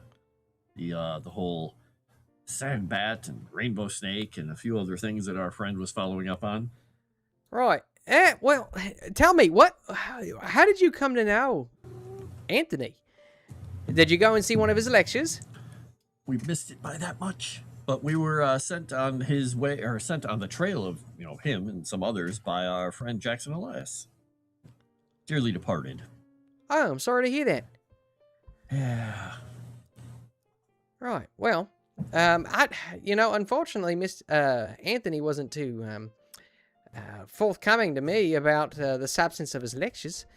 I don't know. I suppose he wanted to save it, keep it fresh for his students and the people who were studying under him. Yeah. But you said something about some sort of a sandbat? Yep, sandbat, rainbow snake, some aboriginal tales, Right. cults. Right, the rainbow snake. Yeah. Yeah, I'm familiar with a lot of Aborigine folklore in that. Oh. Interesting. Well, I'm assuming that this diary has a kinds of some interesting bits and pieces in it.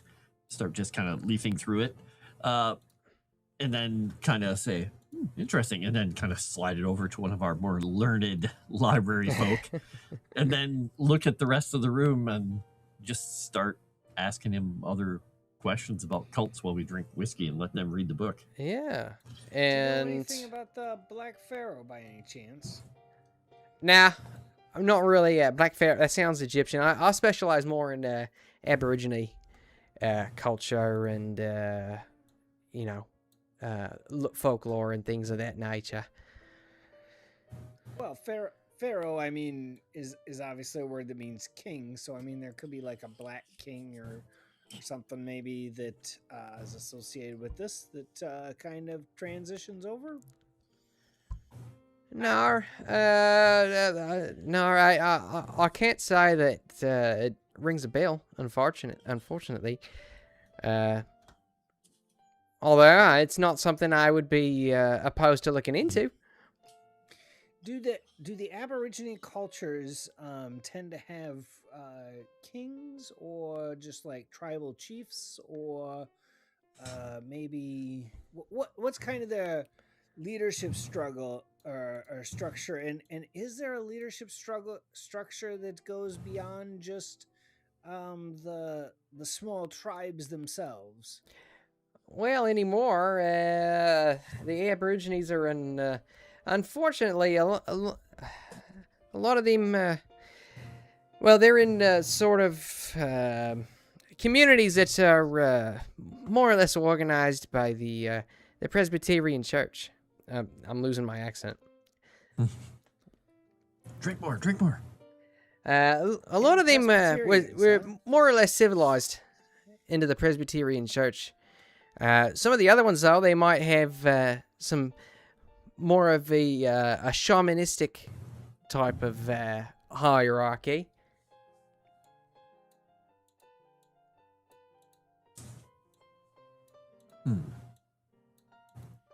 Didn't know that. Interesting. So I don't know which one of our people has the best library use. So I handed the book to either probably Gladys or the doctor. I have 70 in library use. Okay. So you want Gladys? So should I roll for library use? Well, so you don't necessarily need to roll for library use. If you were looking for the book and researching and things like that, you don't need to necessarily roll anything for it. But David Dodge, you can tell that as you have kind of piqued his interest about the Aborigines, he goes on about the Aboriginal protection boards that were set up by the government to look after Native peoples, and the church and police taking part in that. And meanwhile, while this discussion is going on, you find, as you're kind of leafing through the diary, you find some excerpts from 1921. Make sure this is the first one, because I've got two of these here. I want to make sure it's the first one. Yes. Okay. That's the year of the expedition, right? That's when they left. And somebody wanna read that out for the chat? The whole thing? Yeah, sure. March 7th. Jack Kuburaku says that Aboriginals are following us. Most unusual if true. They have every reason to fear guns and our bushranger predilection for using them. In the past, I've always known them to head the other way as soon as they see white men. March 21st, we are about to equally distant from Joanna Spring and Separation Well, east of an awful line of dry lakes. The heat is terrible. Our hopes are low. There is nothing here, certainly not quartz reefs. Today we sighted several enormous birds flying lazily far above us. How did they get here, and where can they be going? March 22nd. At noon today we found Jack, pretty burned in a gully. His body was scored and covered with hundreds of small punctures, as though someone had blasted him. We buried him, of course. Oh, he died! Okay. I shall miss him, his console. Whoa. March 23rd. 314 degrees south by 125,039 east. Great sandy desert. Have discovered what appears to be remnants of an ancient city rising from the shifting sands. I believe I've secured several good photographs of this amazing find, though the beat has ruined all but 6 of my photographic plates. By the pitting of the stone, the blocks and pillars appear to be more than 10,000 years old. Incredible. And then you flip over the page and you can find that there are a couple more entries before the journal abruptly stops. March 24th. 4 camels killed in the attack. Why are there camels in Australia? I saw at least 2 men. More must have been skullying out there. I'm sure I hit one. That ends this trip. We'll head back to Concutchery and report this incident. More than men were out there last night. I saw shapes much bigger than men during this attack. My evidence is the body of old Sam, the camel. Why are there camels in Australia? Whatever. Punctured and scraped is the best way I can describe the remains, just like poor Jack. Since the attack lasted only a couple of minutes, it's hard for me to believe that anything human could have done so much damage so quickly. But then what was it? May 15th. Have told Robert Mackenzie about the city. Together we arm and return and undertake a full survey. When he saw the photographic plates, he was flabbergasted. Now as keen as mustard, to work with me to realize the discovery. And that is the final entry. Yeah, weird. Yeah, the emus killed all the camels, but the camels were introduced by the Brits because they would have been a main use of Dang. transportation rather See, than I horses. didn't realize that. I'm like, they're not native to Australia. What the heck is going on here? Mostly desert. And European idea of a desert crossing animal is a camel. as you finish reading the journal, you slap it closed. It's a little 4x6 journal of brown cloth stamped with the year 1921. So it's not that far off. Professor It happened Dodge. recently. Professor Dodge looks over at you and says, "Oh, I ain't had enough time to really read through that. Anything interesting in it?"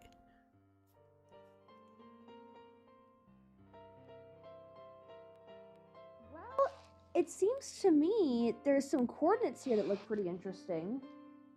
Should check that out, maybe. Yeah, do you have a map? We should look and see if we can figure out where this is at. Yeah, I have sure. a street map. Oh wait, That's not going to help. very beneficial. So he pulls out a map, and you can see it's a very highly detailed map with both latitude and longitude. You get out a ruler and compass and all that good stuff. The circle drawing compass, not the needle compass. And let me pull this map back up right quick. So you find that let's see.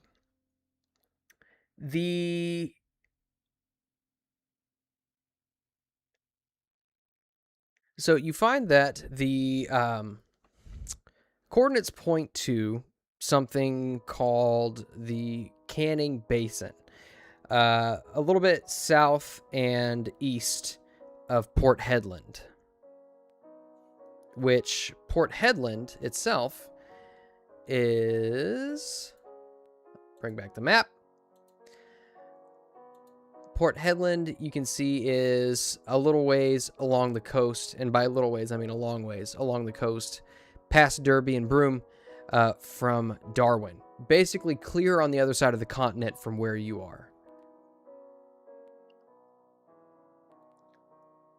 Yeah, it's a bit of a trip.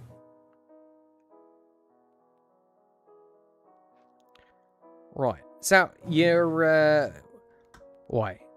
You see, do you mind if I, take a look at these? Go for it.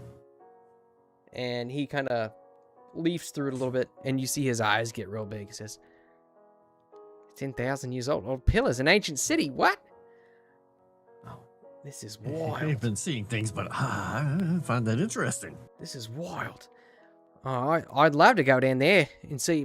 Perhaps it's an ancient Aborigine ruin. I don't know. I'd be interested to find out myself. It'd be nice to have someone who's an expert on these things to come join us and help us out. Well, I'm not sure how much help I'll be. I'll do my best. If it doesn't really have anything to do with the Aborigines, then I won't be much help. But I'll do my best. Well, we could use your knowledge and expertise on the land for what we may need, and also we'll enjoy your company just as much as anyone else. Well, I'd be happy to. And it's Mr. Robert McKenzie. Yeah, I've heard of him. He's I've met him at least one time. He's a mining engineer there in Port Hedland. Interesting. He might not. I don't know if he'll really know of anything, but apparently he knew Mr. McWare before he died. That could be helpful.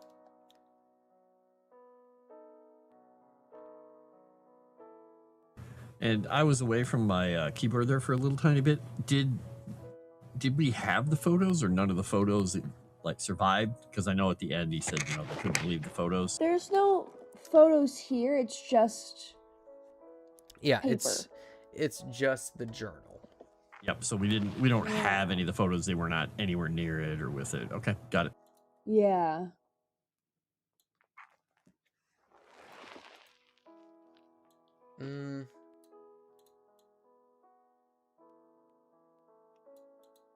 Let's see. Let me check Why something. is it out. always Let me check funeral something music, quick. Moss?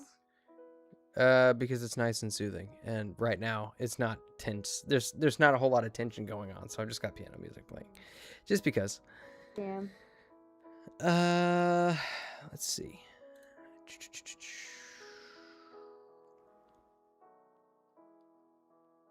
Okay, so basically what you know about Robert McKenzie is that he was more or less, at least as far as the diary is concerned, he was the last one to see the pictures of the pillars and the ancient ruins. I made you guys some special Australia artwork, by the way.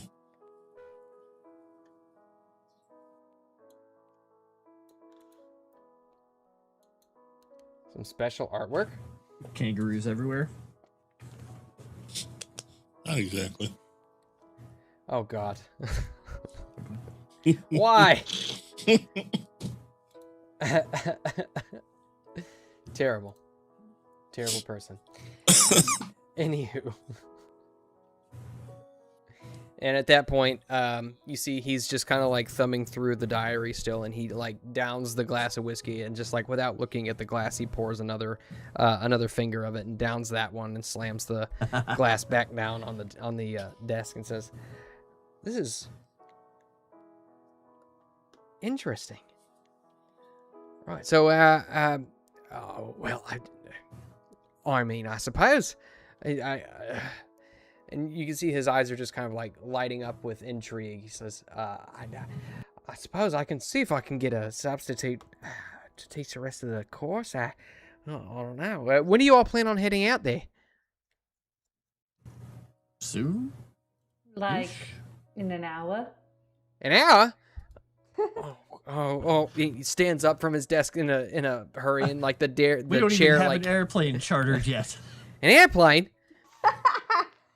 Well, we were kind of hoping you could pull some strings with the contacts, the network, you know, to get us a flight. Who, me?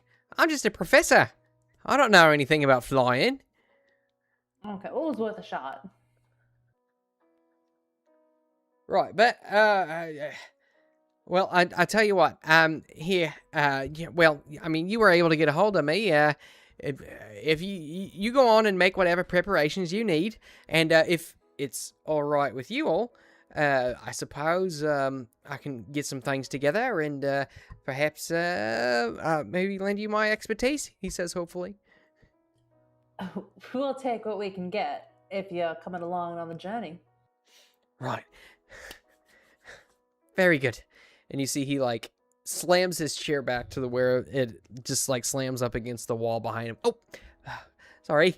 And he says, "Now, if you'll excuse me, I better start packing."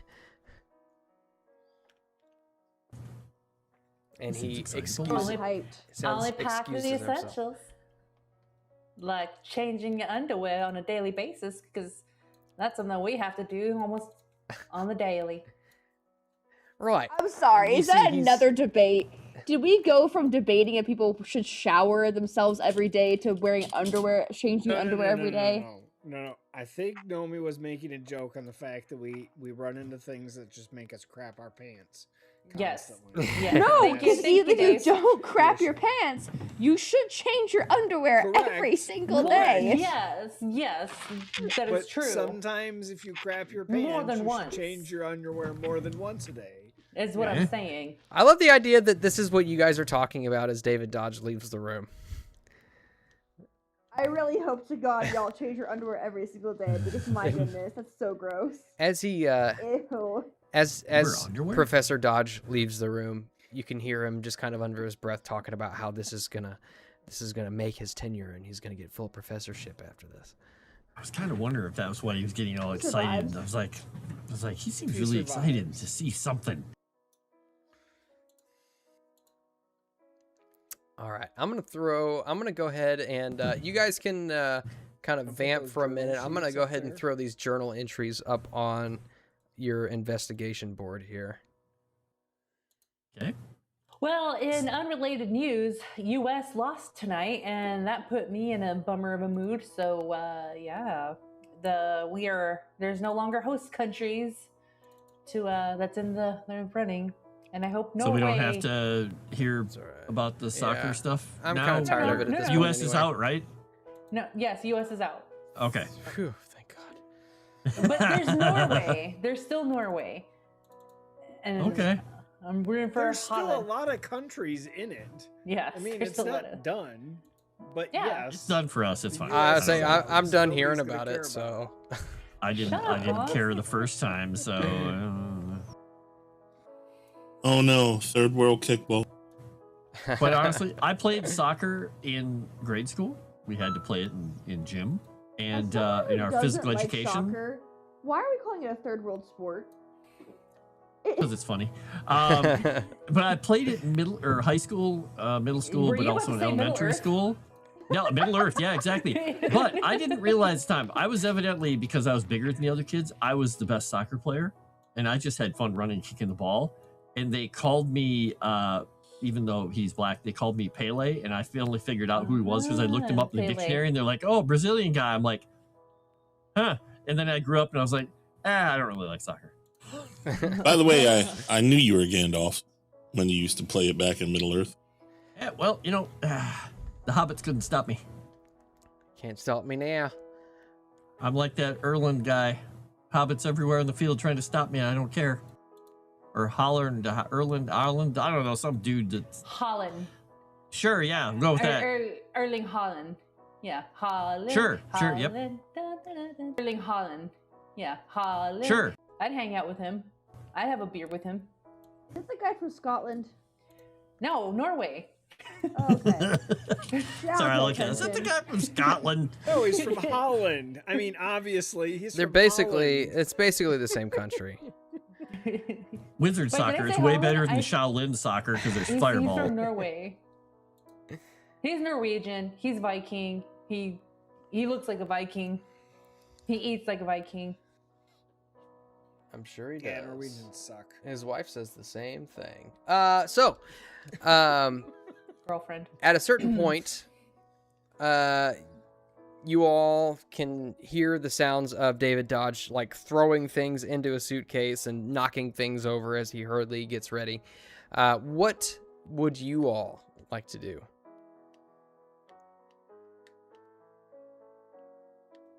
While I he's like doing to- that, peek around the library. When he leans his head Okay. through the bars, I cut his throat. Oh, wrong guy. Fuck. Never mind. Yeah, different guy. Wrong guy. I'd like to clean out my bandages from my injuries that I've acquired. Okay. You go to the water closet and attempt to change out your bandages. You find. Do you want to give me a library That's use? what- hold on, before I do the library use, is that what WC means? Water Yeah. Water closet? closet. I had no idea. When I was in Canada, I'm like, why isn't it called restroom? But they're all called water closets. I was because the bathroom, like the actual shower and bath, is separated from where the toilet and the sink would be. Oh, that makes so much Yeah. sense. I just never knew what WC meant. I was just like, what the heck? Help me out. So what am I rolling again, Moss? Well, whoever Oscar said he was looking about the library. I was gonna have him give me a library use. Oh, okay. Yeah. Never mind. Does not. And I'm gonna do it. I'm actually gonna use a point because I have one more left. So let's use it up. Oh, it was teasing me with a 0-0. It was close, but not. Okay. You don't necessarily find much of a whole lot of substance, especially to what you are currently investigating. However, you do find that you find more material on what Professor Cowles had given the lecture on in at the New York University. You find books on Polynesian, I guess, subjects of worship. Interesting. You find reference to. Well, you find an old book. It's got some imprinted images. Looks like a image of a petroglyph, sorry, carved on stone and highlighted with various different colors. Looks like brown, potentially red, maybe white ochre, and it's just very interesting, to say the least. Although you're not 100% sure what it is, you can see that it looks as though, let's see.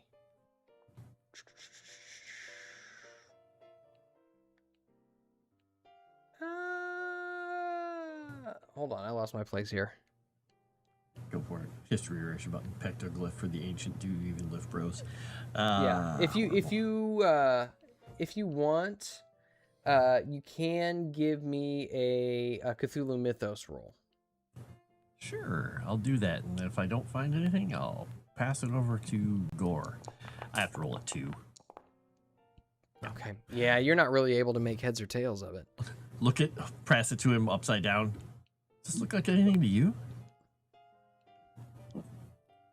What is that? It's something I found in a book. It looks vaguely interesting. It's I don't know. What do you want me to roll? Cthulhu Mythos. My favorite. I will use a bonus die for this. As it is important, I'm sure. Not that I was paying attention, but it could have been. How many? 3 points? 4. 4. Yeah, let's spend that. Sure. You look at it and it's tough to get very specific, but you catch references, some old symbols that are marked on this petroglyph seem to be in reference to a sunken city in which a god sleeps, an ancient god, a notion which is, as you know, pretty common throughout Polynesia. Does it mention the name of the city? No, more like the only thing it really mentions, it's got a little footer underneath the picture, and it says, it basically just goes over, these are examples of some of the ancient relics found across sites all over Polynesia. Interesting. I tell that to Oscar. Polynesia, huh? Well, that's interesting. Doesn't exactly help us here, but that's interesting. He's gonna draw that little picture down in his notebook. Yeah, Is that going to add another place for us to go now? Yeah, maybe. The world is large. Yeah. Go away, yeah. Fourth wall, breaking the fourth wall. No. No.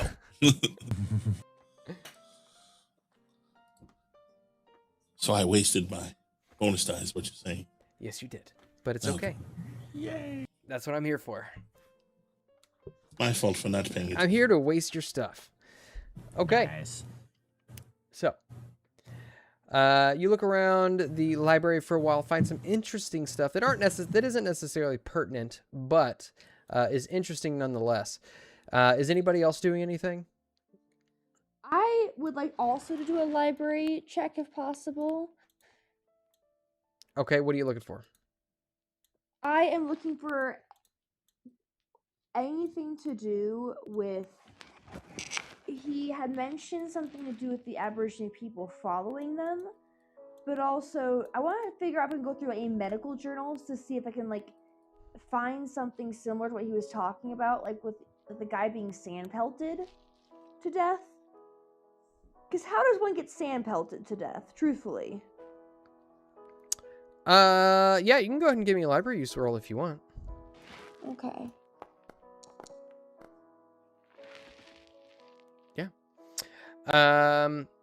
Yeah, I mean, you go through basically his entire collection.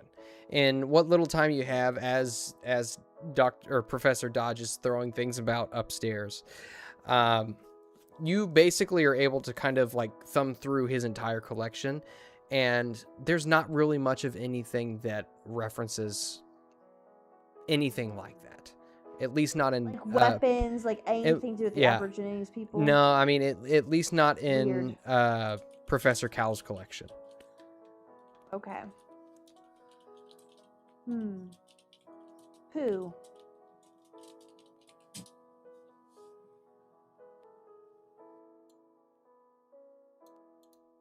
Okay. And after a while, Professor Dodge comes back down and he stands at the doorway to the study. Oh, you're still here. Sorry, I thought you'd left. Well, I suppose I'm ready to leave whenever you are. Well, I have a couple of questions. So this place that we found, the coordinates, we would be best to leave from the place you mentioned, Port Hedland, where your friend is?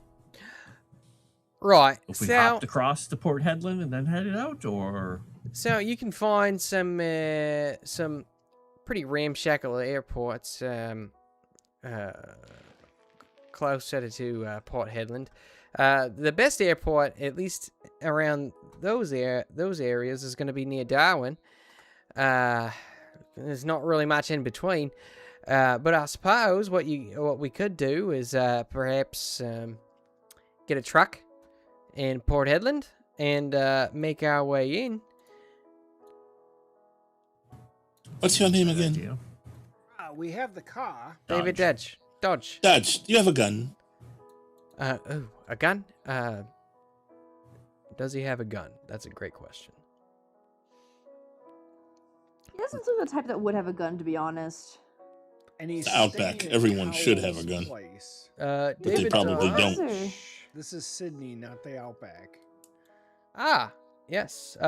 David Dodge. He actually goes, yes, of course I do.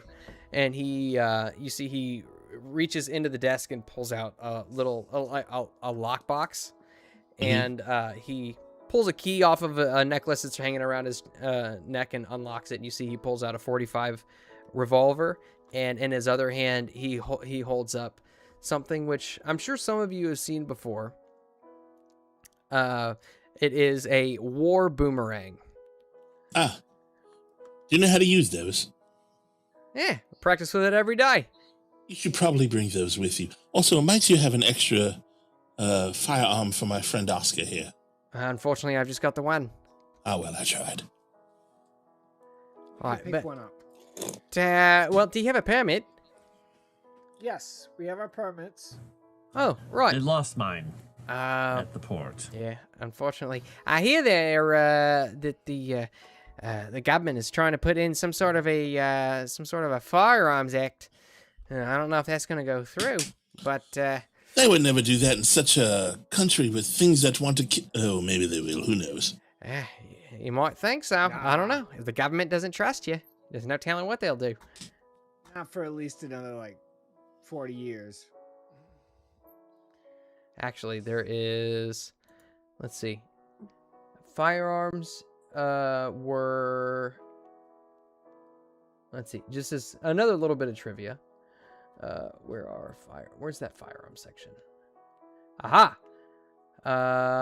Let's see. So each state in Australia has different firearms laws. So Western Australia doesn't really have much in the way of gun control until 1931, with the introduction of the Firearms and Guns Act. Those carrying firearms were required to buy a permit for a small fee, with permits available to those aged 16 or older. Rifles, shotguns, and pistols should not be carried or discharged in settled areas without good reason. Aboriginal people were required to have a special license in all circumstances. In 1925, the licensing of, quote, any Asiatic or African alien was prohibited, although others could obtain a permit without much difficulty. The penalty for carrying an unlicensed firearm was 10 to 20 pounds, or 6 months imprisonment. So, little history for you. Interesting. Interesting. Well, I don't know. I'm Okay. sure if we get out there somewhere, we can probably convince someone to part with something. But here's the thing. So, when you were saying, yes, we have a car, but we have to drive across the entire outback to get up to Darwin from here, which I think may not be our wisest choice. But Yeah, it'd probably be better to take a train to get up there rather than a car. Yeah. Because we're going around the outskirts anyway. I don't know if any car that you can get around here would be able to haul that much fuel that you'd need just to get from one place to another. There's really nothing in between. And as far as roads, good luck. Nothing but so you're saying potholes and gasoline is shrubbery. really important in Australia? Gas. Petrol. Gasoline. Petrol. Yeah. You know, sorry, Mad Max reference. Just, I was hoping we were going there. But, Guzzling. gasoline. Gasoline. So if we were to get if we were going to flight and head to Port Hedland, get a truck, drive to Darwin, or well, we wouldn't be necessarily going to Darwin. The coordinates are somewhere out in the middle of nowhere, I'm assuming. I used to know a beautiful red-headed model named Headland once. The We're going to Darwin or Derby? Derby was in England. The coordinates. So Because there's a Derby Based in on- Australia, too. based on the coordinates, Darwin was where Randolph Shipping Company is. Right. That's the other there's reason nothing we wanted to really- go there. Nothing really at this point points you towards Derby. But where you were looking at, the coordinates point you about. Let's see. Put it in the. What is this the Ashton chat, ASMR we're getting? Where the About where the coordinates 600, between 600 and 700 miles inland from Port Hedland. Okay, so it's a good long trip inland. Oh yeah. Yeah. land. So we'd have to get some sort of transportation.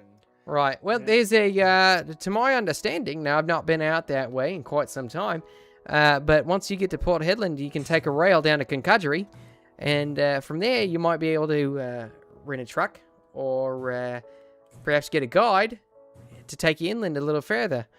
But these coordinates, they're way out there.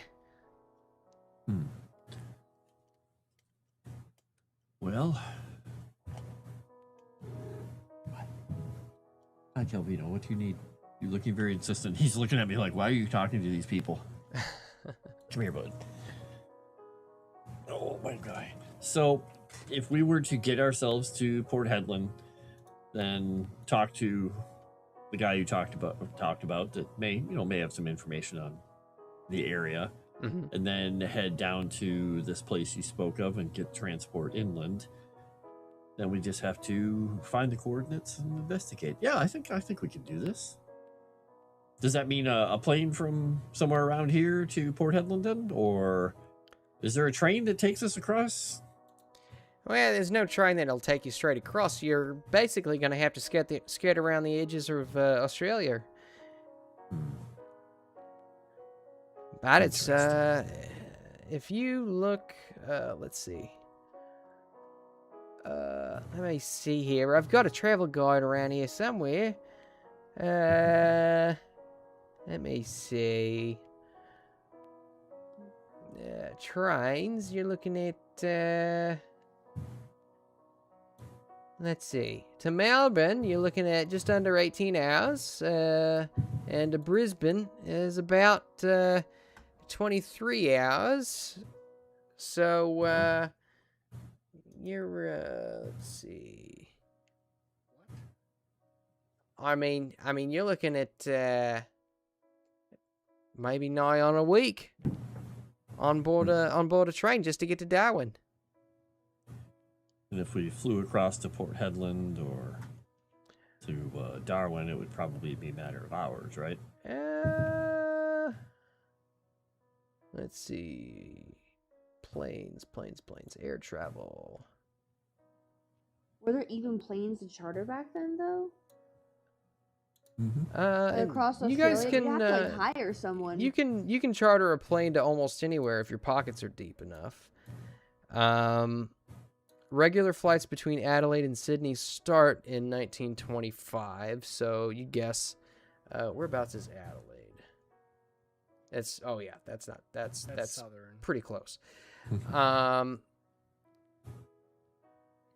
You'd guess that based on the distance, any plane that you'd be able to charter might have to stop somewhere to refuel. So maybe you might be able to get to Port Augusta, then Perth, and then on up to Darwin or something along those lines. So it'd be tough to make a full plane ride across the strait, straight across. So it'd be probably, I'm just spitballing here, maybe like a day of flying. Okay. But that would be it. Do you guys want to go to Darwin first and see about this shipping place before we go to Port Hedland and then go off and try and find this thing in the desert, or what do you think? I think searching around would be best before we head out. Yeah, it seems like that we need to make sure we're prepared as best as we can for whatever we're gonna find out there at these coordinates. Okay, so do you think going to the shipping place in Darwin is going to help us with that? Maybe. I have no clue, but it's something else that potentially can help us with that. Correct. All right. Well, I mean, it's not a bad idea, but I mean, we'll have about a day of flying. We can charter someone to get us, make a couple of hops over to Darwin, and then we can check out the shipping place. And from Darwin, there's probably an airport, more likely an airport there than there is in Port Hedland to take us over the Port Hedland way.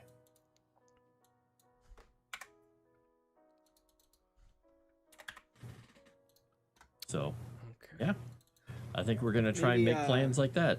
Try and get the plane ready, and we'll fly tomorrow and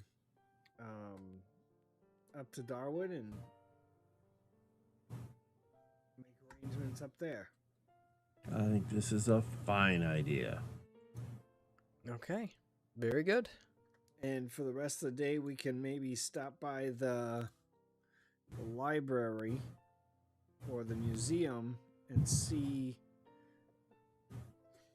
what else we can find out about just the cults in general, but more importantly, maybe about this area that we're going to. Okay. That's fine by me. Okay. Ready to go get kicked out of another library? Just don't knock over the bookshelves, you'll be fine. Oh, yeah, you're looking to go to the library? I'm sure I can get you in. And, excellent. That was going to be my next question. I'm sorry, did you say you wanted me to knock over a row of books again? I can do that for you. That would be, not, preferable. All right. Maybe we should make some phone calls from here to arrange the flight, and then we'll head over to the library. Yeah. This is a great idea. As long as the professor won't mind us using his phone. Oh, not at all. Dodge. It's not even my phone. Well, I meant the other professor, I meant. Sorry. Well, I don't see him here to ask permission. I suppose you could use the phone to call him and ask permission to use the phone. Seems redundant. Let's call an airplane. In it. Have a little more whiskey while we're making arrangements with someone to get the most reliable plane that we can, even if, obviously it costs Oscar some extra money to ensure that it at least has a couple of seats because, one person is still recovering, even though she's technically not wounded anymore. Thank God But, Oscar's rich. Yep. I mean, he could probably pull strings because his family probably has some corporation somewhere down here and just say that this is, one of the places they actually have an airplane. But I think it's better to just, pay money. Get something unrelated. I don't need that. I don't Support the need local family stuff. businesses. Exactly. Yes. All right. So you charter a plane. Sorry, I'm putting something together here. You charter a plane and cool keyboard. it's so loud, man. Ugh. I should have got something else. But you're able to charter a plane and it leaves basically tomorrow whenever you say, so long as you pay them. Let's see. I'm gonna roll some Money. dice and then.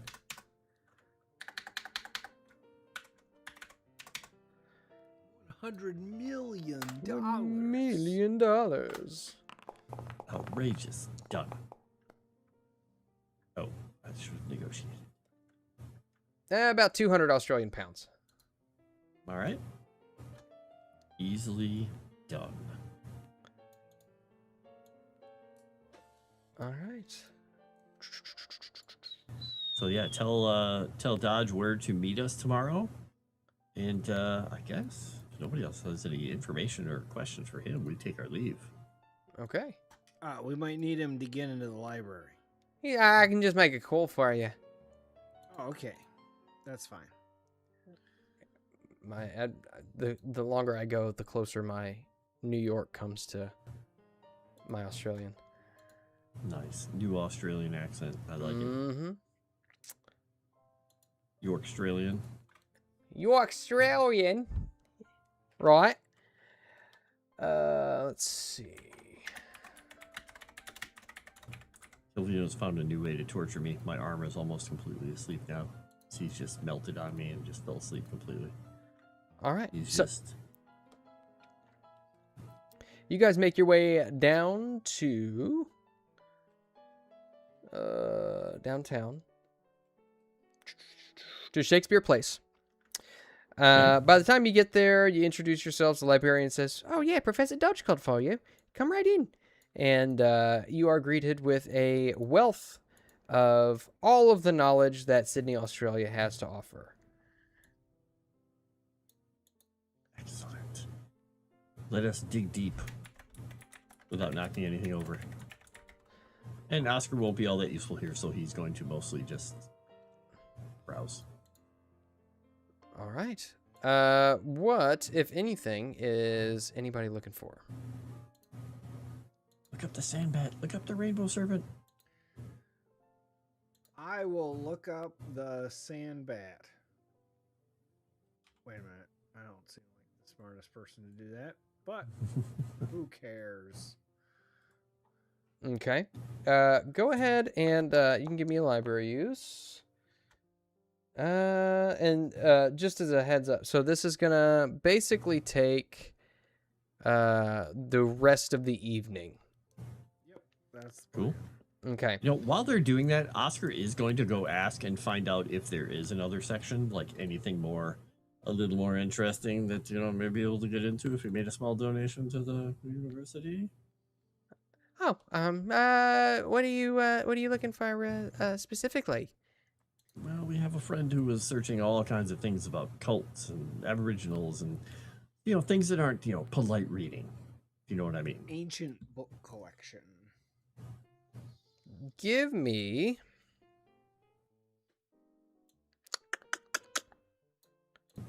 a persuade roll.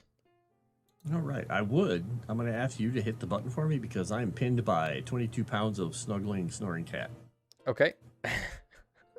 Button. Who's got the button? Went to move my hand and he's like no. Let's see. What did I say? Persuade. Would you like to add a bonus die? I don't have any left. Okay. I ate all my raisins. No way. I'm never rolling for you again. Don't do it. It's okay. I like rolling. We can't see it, Moss. Yeah, it's revealed. Oh, there it is. That is a critical success. I love it. And That's a hell of a persuade roll. Good job, Moss. You see, she like her eyes go almost as if she's like you see stars in her eyes as she looks at you, Oscar. She says, "Of course, right this way." And there is magically a curtain which appears behind her. Please come and see our private collection. Crook a finger at Gore.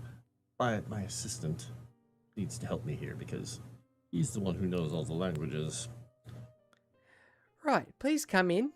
And she's not even paying attention to who else walks in. She's just kind of looking at Yes, Oscar. assistant.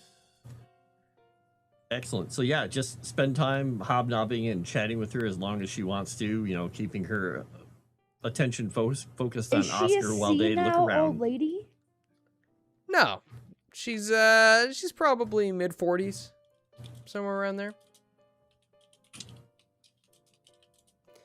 But She's old as anybody dirt. who wants to look for something, go ahead and give me a library use roll. And with that, since you got access to the private collection, go ahead and take a bonus die. I'll make another roll. Do it.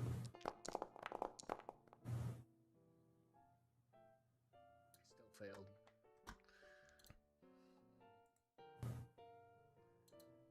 Okay.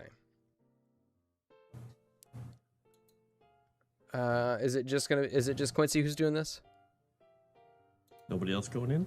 Gore's not doing anything? No, nobody else is actually Addis going and Oliver, searching. one I of the failed. library skills isn't Failure. anything. Failure. Even with a bonus die, wow. Daphne Is isn't Gladys doing anything. one? Daphne doing anything? Yeah, I'm trying to think of what to look for, but honestly, I feel like the sandbat's the main reason we're here, right? Yeah, Sambat, Rainbow Snake, if Black Pharaoh maybe. Any other Yeah, Aboriginal is there anything to things? look into, can I look into Black Pharaoh possibly? You could, although I don't know you're if that's come up, probably. to be honest. I'll tell you, you're probably not gonna find anything here in Australia as it pertains to the Yeah, Black that's Pharaoh. the thing. I feel like sandbat's the main thing that's gonna bring us here. Yeah, I mean, Sure. we should look at. Oh wait, what was the name of the statue that was sent here? The snake, Serpent Father. Serpent Father. Oh yeah, can I look into that? Sure. Because there's the Rainbow Serpent or Rainbow Snake and Serpent Father. Because Rainbow Snake is the one that trapped Sambat. The Battle of Wits. Do I do a library use roll? Yes. With a bonus die. Mm-hmm. Or not. No bonus die needed. Okay. With flying Oopsie. colors. Let me. Well, I do have a 70 in library use, so I think that helps. I mean, you can roll it again just to see if you get any better if you want. You know, I think I'm good with that. Moss. I mean, you get both rolls. Yeah, you get both rolls and you take the better, so it's not like you're gonna. Okay. Yeah. Moss just trying to play with my work here. I would never. I mean, your character may die, but You I mean, are a dirty liar. You threw me out a window. I'll never trust you again for anything. Dang. You need to move, buddy. Okay. Oh, actually, you know what? Here we go. Thanks, Moss. Ow. Okay. Table Let's see. turn.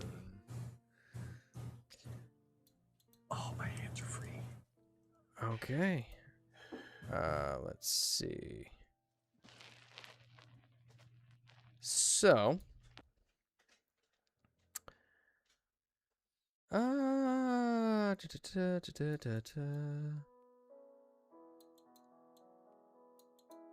Bear with me, because It's fine. that. I was just gonna pick on Nomi because she looked like she was doing an Egyptian, like the side Egyptian thing when she was stretching. I was like, she's stretching like an Egyptian. Like, my back popped like 3 times while I did that.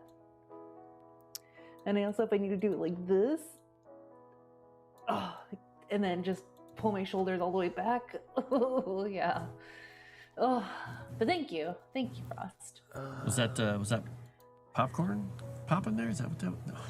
That was her back. It was. I haven't seen the chiropractor in a few months, and I know when I get back home, I have to make an appointment with him. I am kind of concerned about it, but for the past month and a half, my right hip clicks when I walk, and I don't have any pain. So if you can imagine, I just hear this when I walk. The little snapping sound. I don't have any pain, but I hear snapping in my right hip. Bear with me What's in your because hip? I am trying your to knee? find this in Interesting. my little resource here. What'd you say, And Dave? there is only 50,000 words in this chapter, so. Take your Well, time, I Mouse. mean, the book is 7,000 pages long anyway, so. Yeah. But I have been working out every day. Today is the first day that I'm gonna do an 8-week challenge. Today was glutes. And tomorrow's arms. Besides the ice cream today, I've been inhaling a lot of protein. Like 30 grams each meal.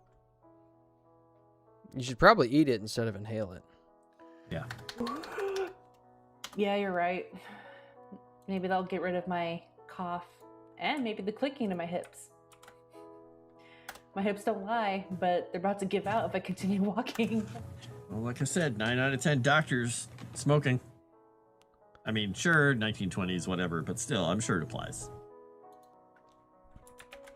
We haven't learned anything, right? I was told, like, the ladies back in the 1950s, they were given meth because they were bored being housewives, so they needed something to do, so they were just amped up cleaning and cooking and doing That explains a lot about the state we're in now, actually. Yeah, how all the women are addicted to meth. So yeah, thankfully I'm not addicted, but I've never tried meth. Recreational use only, not Yeah. addicted. Got it. So, let me see what you rolled. You rolled an extreme success. Very good. Okay. So, as you're kind of perusing around in this private collection, you come across what looks to be a book on Aboriginal studies. And as you're kind of reading through it, you come across a passage about a nature god called the rainbow snake. And you see references to the rainbow snake having done battle with something called the sand bat, which is said to erupt like a sandstorm from a great cave in the sky. Among the Mardujara, in whose original cave, you can find like old like paintings and things like that of this great battle which occurred between the rainbow serpent or rainbow snake and the sand bat. Let's see. A little bit further in, you find other references to the sand bat by the Pindubi tribe, knowing the entity of the sand bat as the face eater. Sorry, I misspoke. The Mardujara tribe know this entity as the hungry wing, and the Pindubi tribe know it as the face eater. Okay, so those are just different names for entity or for whatever. something, yeah, Okay. for whatever it is, it's called the sand bat. Yeah. The sand bat. Got it. Okay. Because in the thing we have, he's also called the father of all bats. Mm-hmm. Has a battle of wits with rainbow snake. Okay. Mm-hmm. Cool. And further in, it draws other comparisons to other folklore having to do with kind of serpentine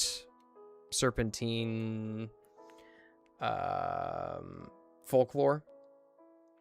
It tells the story. It compares the tale of the father of serpents to Kukulkan and Quetzalcoatl, and how they all share kind of similar traits. And then you find a short passage, just kind of almost as if it's mentioned in passing, of occult worshippers. You find that these occult worshippers would worship something known as Yig. Y-I-G. Yig, please. I know what that is. My character's like, ooh, whatever. But these are all just conjectures, and any one of these things could potentially be an avatar for the father of serpents, but you're not 100% sure. Got it.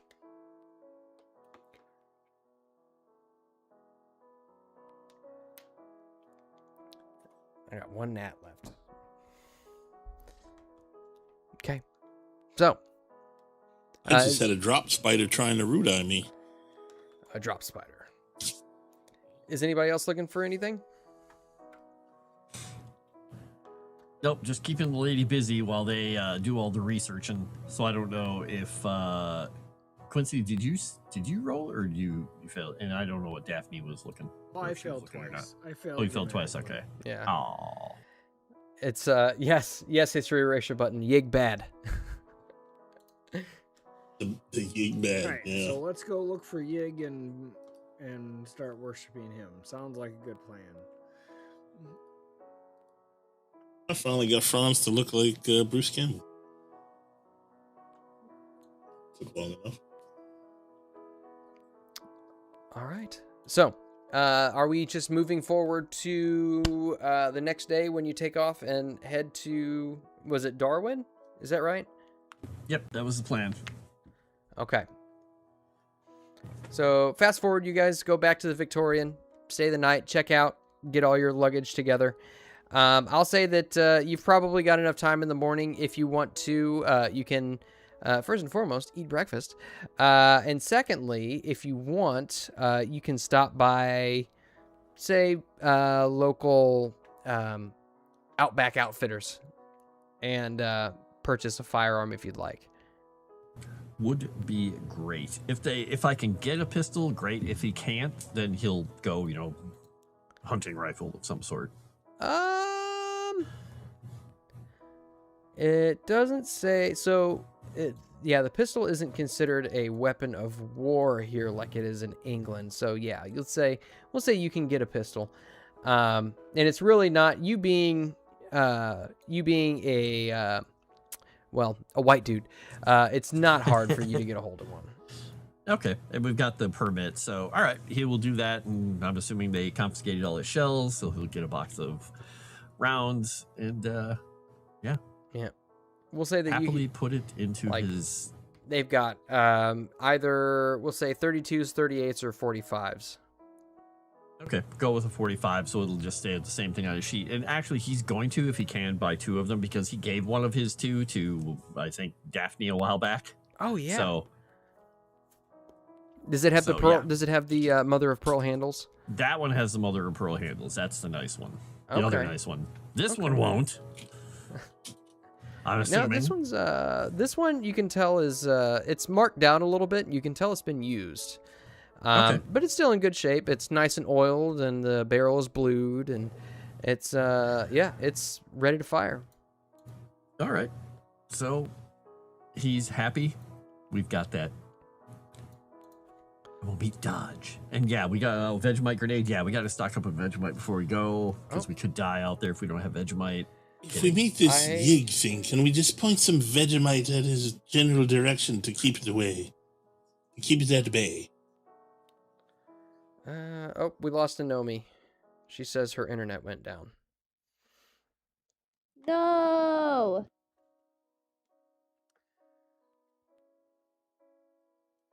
Okay. That's what happens Nope, when we got America him. loses.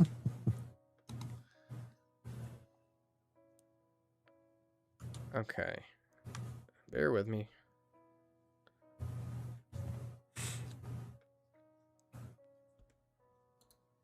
All right. So, you all head out to Darwin, and it is a long flight. By the time you are done, you've got basically all the stops that you've made. You've constantly got the ocean off to your right or off to your left, and the desert off to your right.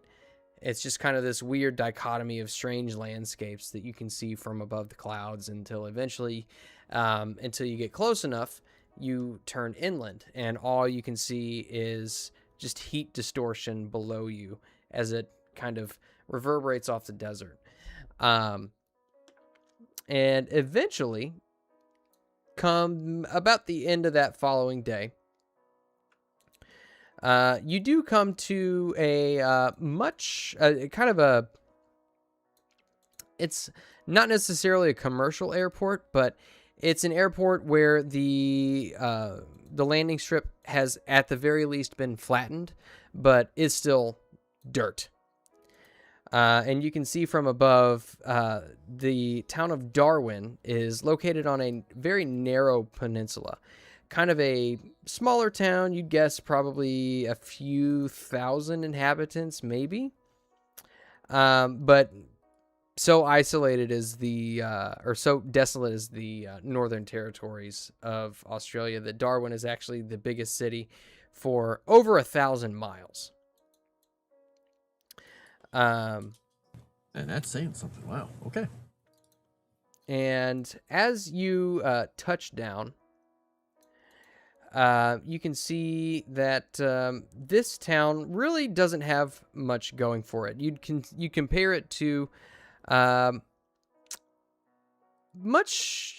it's much more like a shanty town than anything. You can see that there's a couple, as you're kind of like walking through town, you can see there is definitely no shortage of pubs, nor is there any shortage of brawls which happen within them. Plenty of shady people, frontiersmen who would just as soon pick your pocket as they would go hunting for kangaroos with you in the outback. I like it. And so we're here to find the the shipping place. Yep. Right? Randolph Shipping Company. Right. Hanson Manufacturing was the place we were at. Mm-hmm. All right. All right.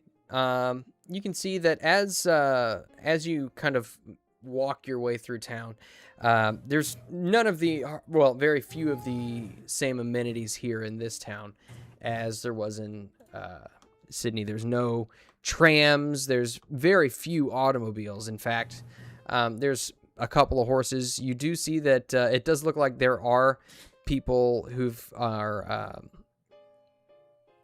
leading camels through town. Guess that camels are definitely something that would need to be imported, but are pretty regularly imported into Australia, especially for the miners or frontiersmen who live here. Yeah, makes more sense than having horses out there, right? Yeah, for sure. Yeah. And you pass by the Outback Inn. Perhaps you stop by and ask, "Oh, hey, where's Randolph Shipping Company?" "Oh, it's right down that way." Excellent. And you can see past the Outback Inn, which is kind of like you can see it's just kind of this plank wooden building. Plain brown planks make up the bulk of the building that have been you can tell it's been painted white previously, but most of the white paint has been stripped off by sand. And you can just see Outback Inn on a been painted and repainted and repainted and repainted with dust dried into the paint on a sign just above the door, which sits on top of like an awning. But about do you keep going past that, or do you? Please tell me at least there's one large spider painted into the paint too. Just Of course there is. That'd be ridiculous for there not to be. Okay. Good. It's like I it's feel like when comfortable. it's kind of like whenever you go to a construction site and you see that they've the construction workers have sprayed insulation all over all the wasp nests inside. You know what I'm talking about? Yep. It's just exactly. like it's exactly like that. So, but there's not really a whole lot to it. Okay. Keep going. All right, and eventually you come to kind of a smaller warehouse. You see Randolph Shipping Company is painted along the side of the building. Just a couple of windows, some doors, some metal doors, double doors that lead inside into what look to be probably, it's probably like a 20 by 30 building with a dock that juts out into the ocean. And as of right now, you guess it's probably getting close to 4:30, 5 o'clock, maybe. Okay. The Alabama of Australia. Nice feline. Rap on the door or head in if it looks like it's just a place you're supposed to walk in and, have the little doorbell go ding ding. Yeah. You don't see anything, as it pertains to like a reception desk or anything like that. It's basically just a rectangular building. And you go up and you rack on the door, and you can hear chains on the other side kind of jingling as the force from your fist transfers over to them. Yeah. And the door kind of screeches open. And you can see there is what looks to be probably somebody of Aborigine descent. He answers the door. He's got short hair, kind of a stubble beard. I don't know what accent Aborigines have, so I'll just say, yeah, can I help you? I'm trying to remember now, because I know we were sent here by our clues, and this is where we knew that the Hanson people got some things, correct?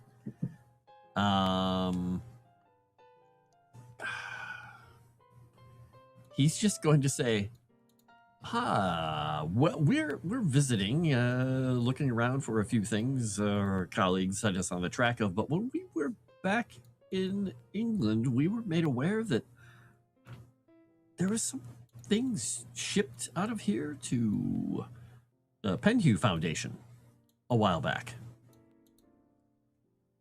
You see, he, let me look at his stats here.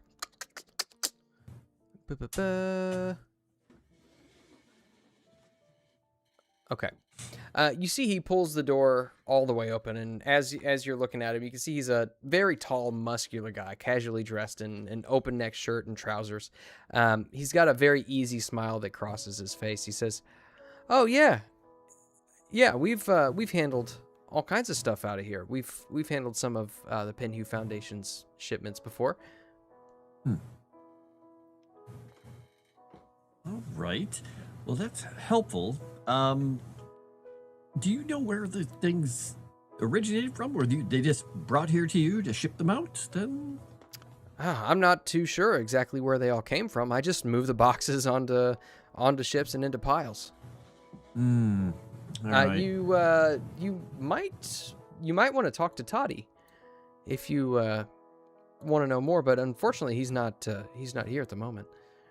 And what did you say your name was? I'm sorry, Billy Burglong. Oh, nice to meet you. Todd, he's not here, or he's just busy. Yeah, Toddy's not here at the moment. I think he went to pick something up, but if I know him, he might be at what's that place called? Dagnabbit.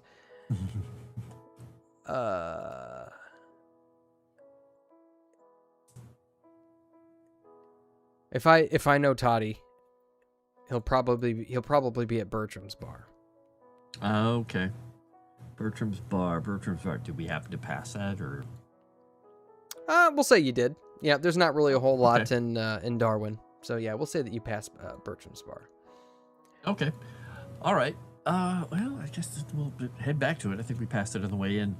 Yeah, of course. And peeking around in here, you said this is just a room. We're not in like the Yeah, it's the just business or whatever. as you're not inside necessarily just yet, but as you kind of peek inside, you can see it's just one kind of rectangular room. You can see boxes just kind of piled up in separate piles all around. Okay. And you can see. Do you want to try to get in or to take a look around, or what's the plan? What's the Well, thoughts? he's looking around at what's in here. Mhm. But if there's nothing interesting, then we're probably gonna take off here because Go this guy seems nice. ahead and give me a spot hidden roll if you would. Spot hidden. Yes, Calvino. What? He's so insistent right now. Spot hidden. Spot hidden. I've heard of this thing. Let's see if I can succeed at it. I can with a 36. Nice. Okay. So, as you're kind of looking around, you notice that, let's see. You notice that there is a crate, and I'll draw it on the sheet here. Okay. You notice that there is a crate which has a strange symbol on it. Okay. See if I can. It's not the Polynesian thing, is it? No, it is not the Oh, okay. Polynesian thing. I was just saying, maybe that die wasn't in vain. Never mind, the die was in vain. How do I stop with this? I don't know. So far, it's a circle, but it's a pretty nice circle. Dag nabbit, why won't it let me? It won't let you do anything. Like, it won't. I don't know how to. How do I stop it? It won't let you Dag nabbit with this. Okay, here. unclick the clicker. Trafficking crate. No, it's not trafficking crate. Sassy Witch's batteries at 36. Hey, perfect. All right, you see that symbol? Just kind of alongside one of the crates. Just very strange. Just kind of sticks out. Huh. Interesting. To me, that looks like something interesting. Either something with antlers or it's a bat. Or 2 Fs and it's off. Probably a bat. That's a bat. So he's gonna take note of that and kind of nudge Gore. Just give him eyes to look at that. Yes, Calvino, that's my chair. Good job. You're wrecking it. Good job. What am I looking at? Best. Shush the image. Just take a peek at it, and then let's get out of here. Well, thank you, Billy. We're gonna head down to the bar and look for Todd. Does Toddy work here, or does he own the place? Oh yeah, no, Toddy owns the place. Toddy Randolph. Ah, got it. All right. Well, thank you very much, and and he's gonna go into his wallet and grab a couple of Australian dollars and say, treat yourself to something later. Thank you very much. You see his eyes go real big as he's hardly ever seen bills like this before. He shoves in his pocket. Oh, thank you, sir. Thank you. You little puppet. Oh, welcome. And What do you want me to roll, Moss? head on out. What do I want you to roll? I don't think would have seen this before. But you can give me, I'd say probably a hard Cthulhu Mythos. Mm-hmm. Do it. Mythos it up. Roll a 4. Nope. That's not a 4. Close to a 4. Yeah. I can't roll those history eraser button rolls, man. He's the king of the 4s. He owns the 4. I can't even touch a 4. Yeah, unfortunately, Woo. you don't recognize that symbol. Mm. You Okay. saw that there was an address on it, but you didn't see who it was to. You didn't quite get close enough. Once we get outside, just gonna draw it into his little notebook so we have it. Say, that's interesting. That's weird, but interesting.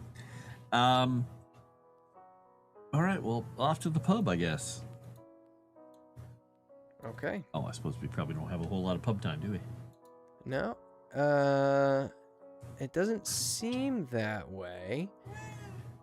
Let's see. Is there really no...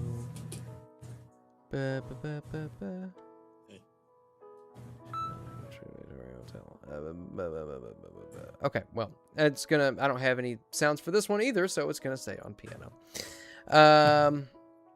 So you all make your way to...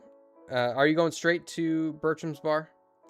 I'd say so. I'll be right back. Okay. As you make your way into Bertram's bar, the very first thing you notice is that there are two separate doors leading in. One of them goes into the main bar proper, and the other goes into what is painted, or what is just has a sign in the window. It just says Ladies Lounge.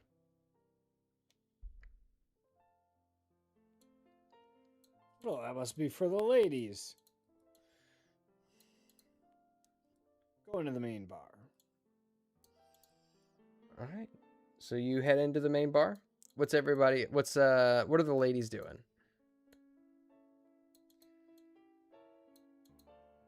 I guess Nomi and I, or Oh yeah, I forgot you Nomi know, was gone. Yeah, I guess we'll go into the ladies' lounge. Check it out. Okay. All right. And does everybody else go into the main bar? Did we get murdered in the bar yet? Are we okay? Not yet. No, we're still trying to decide which door to walk into. Wait, there's more than one door? Mm-hmm. Yeah, there's one that says main bar, and there's the other one that says ladies' lounge. So Quincy went into the main bar because he's not a lady. Oh, I see. Okay. I guess I go into the gay bar too, since they don't have a, one for men and women. Yeah, just tip the imaginary hat to the ladies and head on into the main part of the bar. All right. And as you all get in, you kind of looked in the windows, and you notice a very stark difference between the two. In the ladies' lounge, you could see that there was a bar with just two women sitting at the bar, nursing a couple of small drinks, whereas inside the main portion of Bert's, as it is colloquially named, it is a raucous crowd smelling of sweat and spilled beer and loud singing, along with the yells of drunkards. And as you get in, let's see. I'll have can I have the gentleman give me a luck roll, please? Individually or grouply? Individually. Let's see if I can be a lady outroll a tonight. 12. Nope. I still have a bonus die. I'm going to use it here because we're almost done. And Oh, that dear. doesn't help. You rolled the same Well, 10s die on both. I think, I mean, given that Oscar succeeded to fail at the greatest degree, Yay. as you all walk in, you're kind of standing there taking in the cigarette smoke, the smell of sweat and beer. And Oscar, you feel a hard slap on your back, and you hear a, "What say you, boy? A nice working man, a drink." And that, I think, is where we are going to end tonight's session. Oh, I was going to turn to him and say, I'm going to buy you one instead. But I like where you ended it. Save it for the next session. Yeah, keep that. Save it. All right. So let me get us switch Put a back pin in it. over to our panel screen as we get our first session in Australia. Still finding out some information, finding out that everything is forever apart. But let's go around and have everybody let the chat know where you can be found, what you're up to. Let's start off with... Can I go first? I have to quickly do something right after this. And Yes. I won't. So sorry. Hi, I'm Frost. You can find me on Moonskull. You can find me on Tales from the Dragon's Tavern. You can find me on Savage Talk's channel. You can find me on my links. And next week, we're going to see if I can buy some people some beer and not get us in a fight. I'm going to throw it to whoever you were going to throw it to. I'm going to throw it to whoever you're going to throw it to. Oh, okay. Well, then it's going to go to Ashton because Nomi's not here, and the other guys don't look like they want to talk. I'll hopefully be back before we go away. If not, I'll see you guys later. I'm just kind of doing my own thing. This is like kind of the main thing I'm doing right now. So yeah, just stay tuned until next week, and I'll keep you updated. And hopefully Oscar doesn't get his face smashed in. Nice. Go ahead and tag somebody. I'm gonna go with JT since he's so mean to me. When am I ever mean to you? I'm always nice to you. Lie. Except when I'm not. Anywho, check me out tomorrow night on Seasons of Ghosts. That show is almost over. It's awesome. Come check it out. And then Wednesday for Kaiju Watch, we're going to watch a movie. I don't know what movie. I would say Ashton would be there, but she hates me because she says I'm mean to her. It depends if I'm dying or not. It's up to my immune system. Have you thought about not dying? No, I do every day. I think about that every day. And then, Friday for some vampire action. That game is starting to heat up again, so come check that out. And Saturday, hopefully we're back to Curse of the Crimson Throne because I miss it. And I just made myself look like Bruce Campbell. So go check that out too. And Sunday Cyberpunk on my channel. Anyway, I will pass it to Dave because, Dave killed me. You want to talk about mean, Ashton? Yep. Yeah, that way you get to play that new character Cash on Friday nights. You can find me on Sunday afternoons, doing a Sunday follow-up to what we do on Sunday mornings. And other than that, here and in the chat and hanging about. And yeah, that's pretty much it. So I'm going to pass it to the hardworking, diligent man who's taken away from games, who's taken away from so many different things. No more map makings, no more what was it? No more nothing. No more nothing. Yeah, he's just here and working so hard behind the scenes. Our short little friend, our shrimp on a Barbie, Moss. That might have been the sweetest thing you've ever said to me, Dave. Thank you so much. And Caleb would agree, better than a shrimp in a sewer. It's not hard to beat a shrimp in a sewer. But I'll just start off by saying thank you to everybody who watched tonight. Be sure to leave a like and a comment if you would. Let's see. What do I do? What all do I do anymore? I don't really have time for a whole lot. But I am still over on Tales from the Dragon's Tavern. We just ended Jacob's Ladder, so definitely go, and if you haven't watched that, go and check it out from the beginning and then watch it all the way through. It's interesting seeing what these guys do. And then Wednesday nights for Curse of Strahd, that's our Sanguine Destiny campaign played in Pathfinder 2nd edition, and then here obviously on Mondays. And other than that, I think that's about all I've got going on. Be on the lookout for any potential announcements I may have for the next campaign that I'm running over on Tales from the Dragon's Tavern. And I think it's not really a secret. It's going to be the One Ring. I mean, everybody knows that by now, right? I think everybody knows that. Yeah, big surprise. The audience loved the first one, so we got to do it again. And I love it. It's my favorite TTRPG. So I got to do it. But seconded very closely by this one.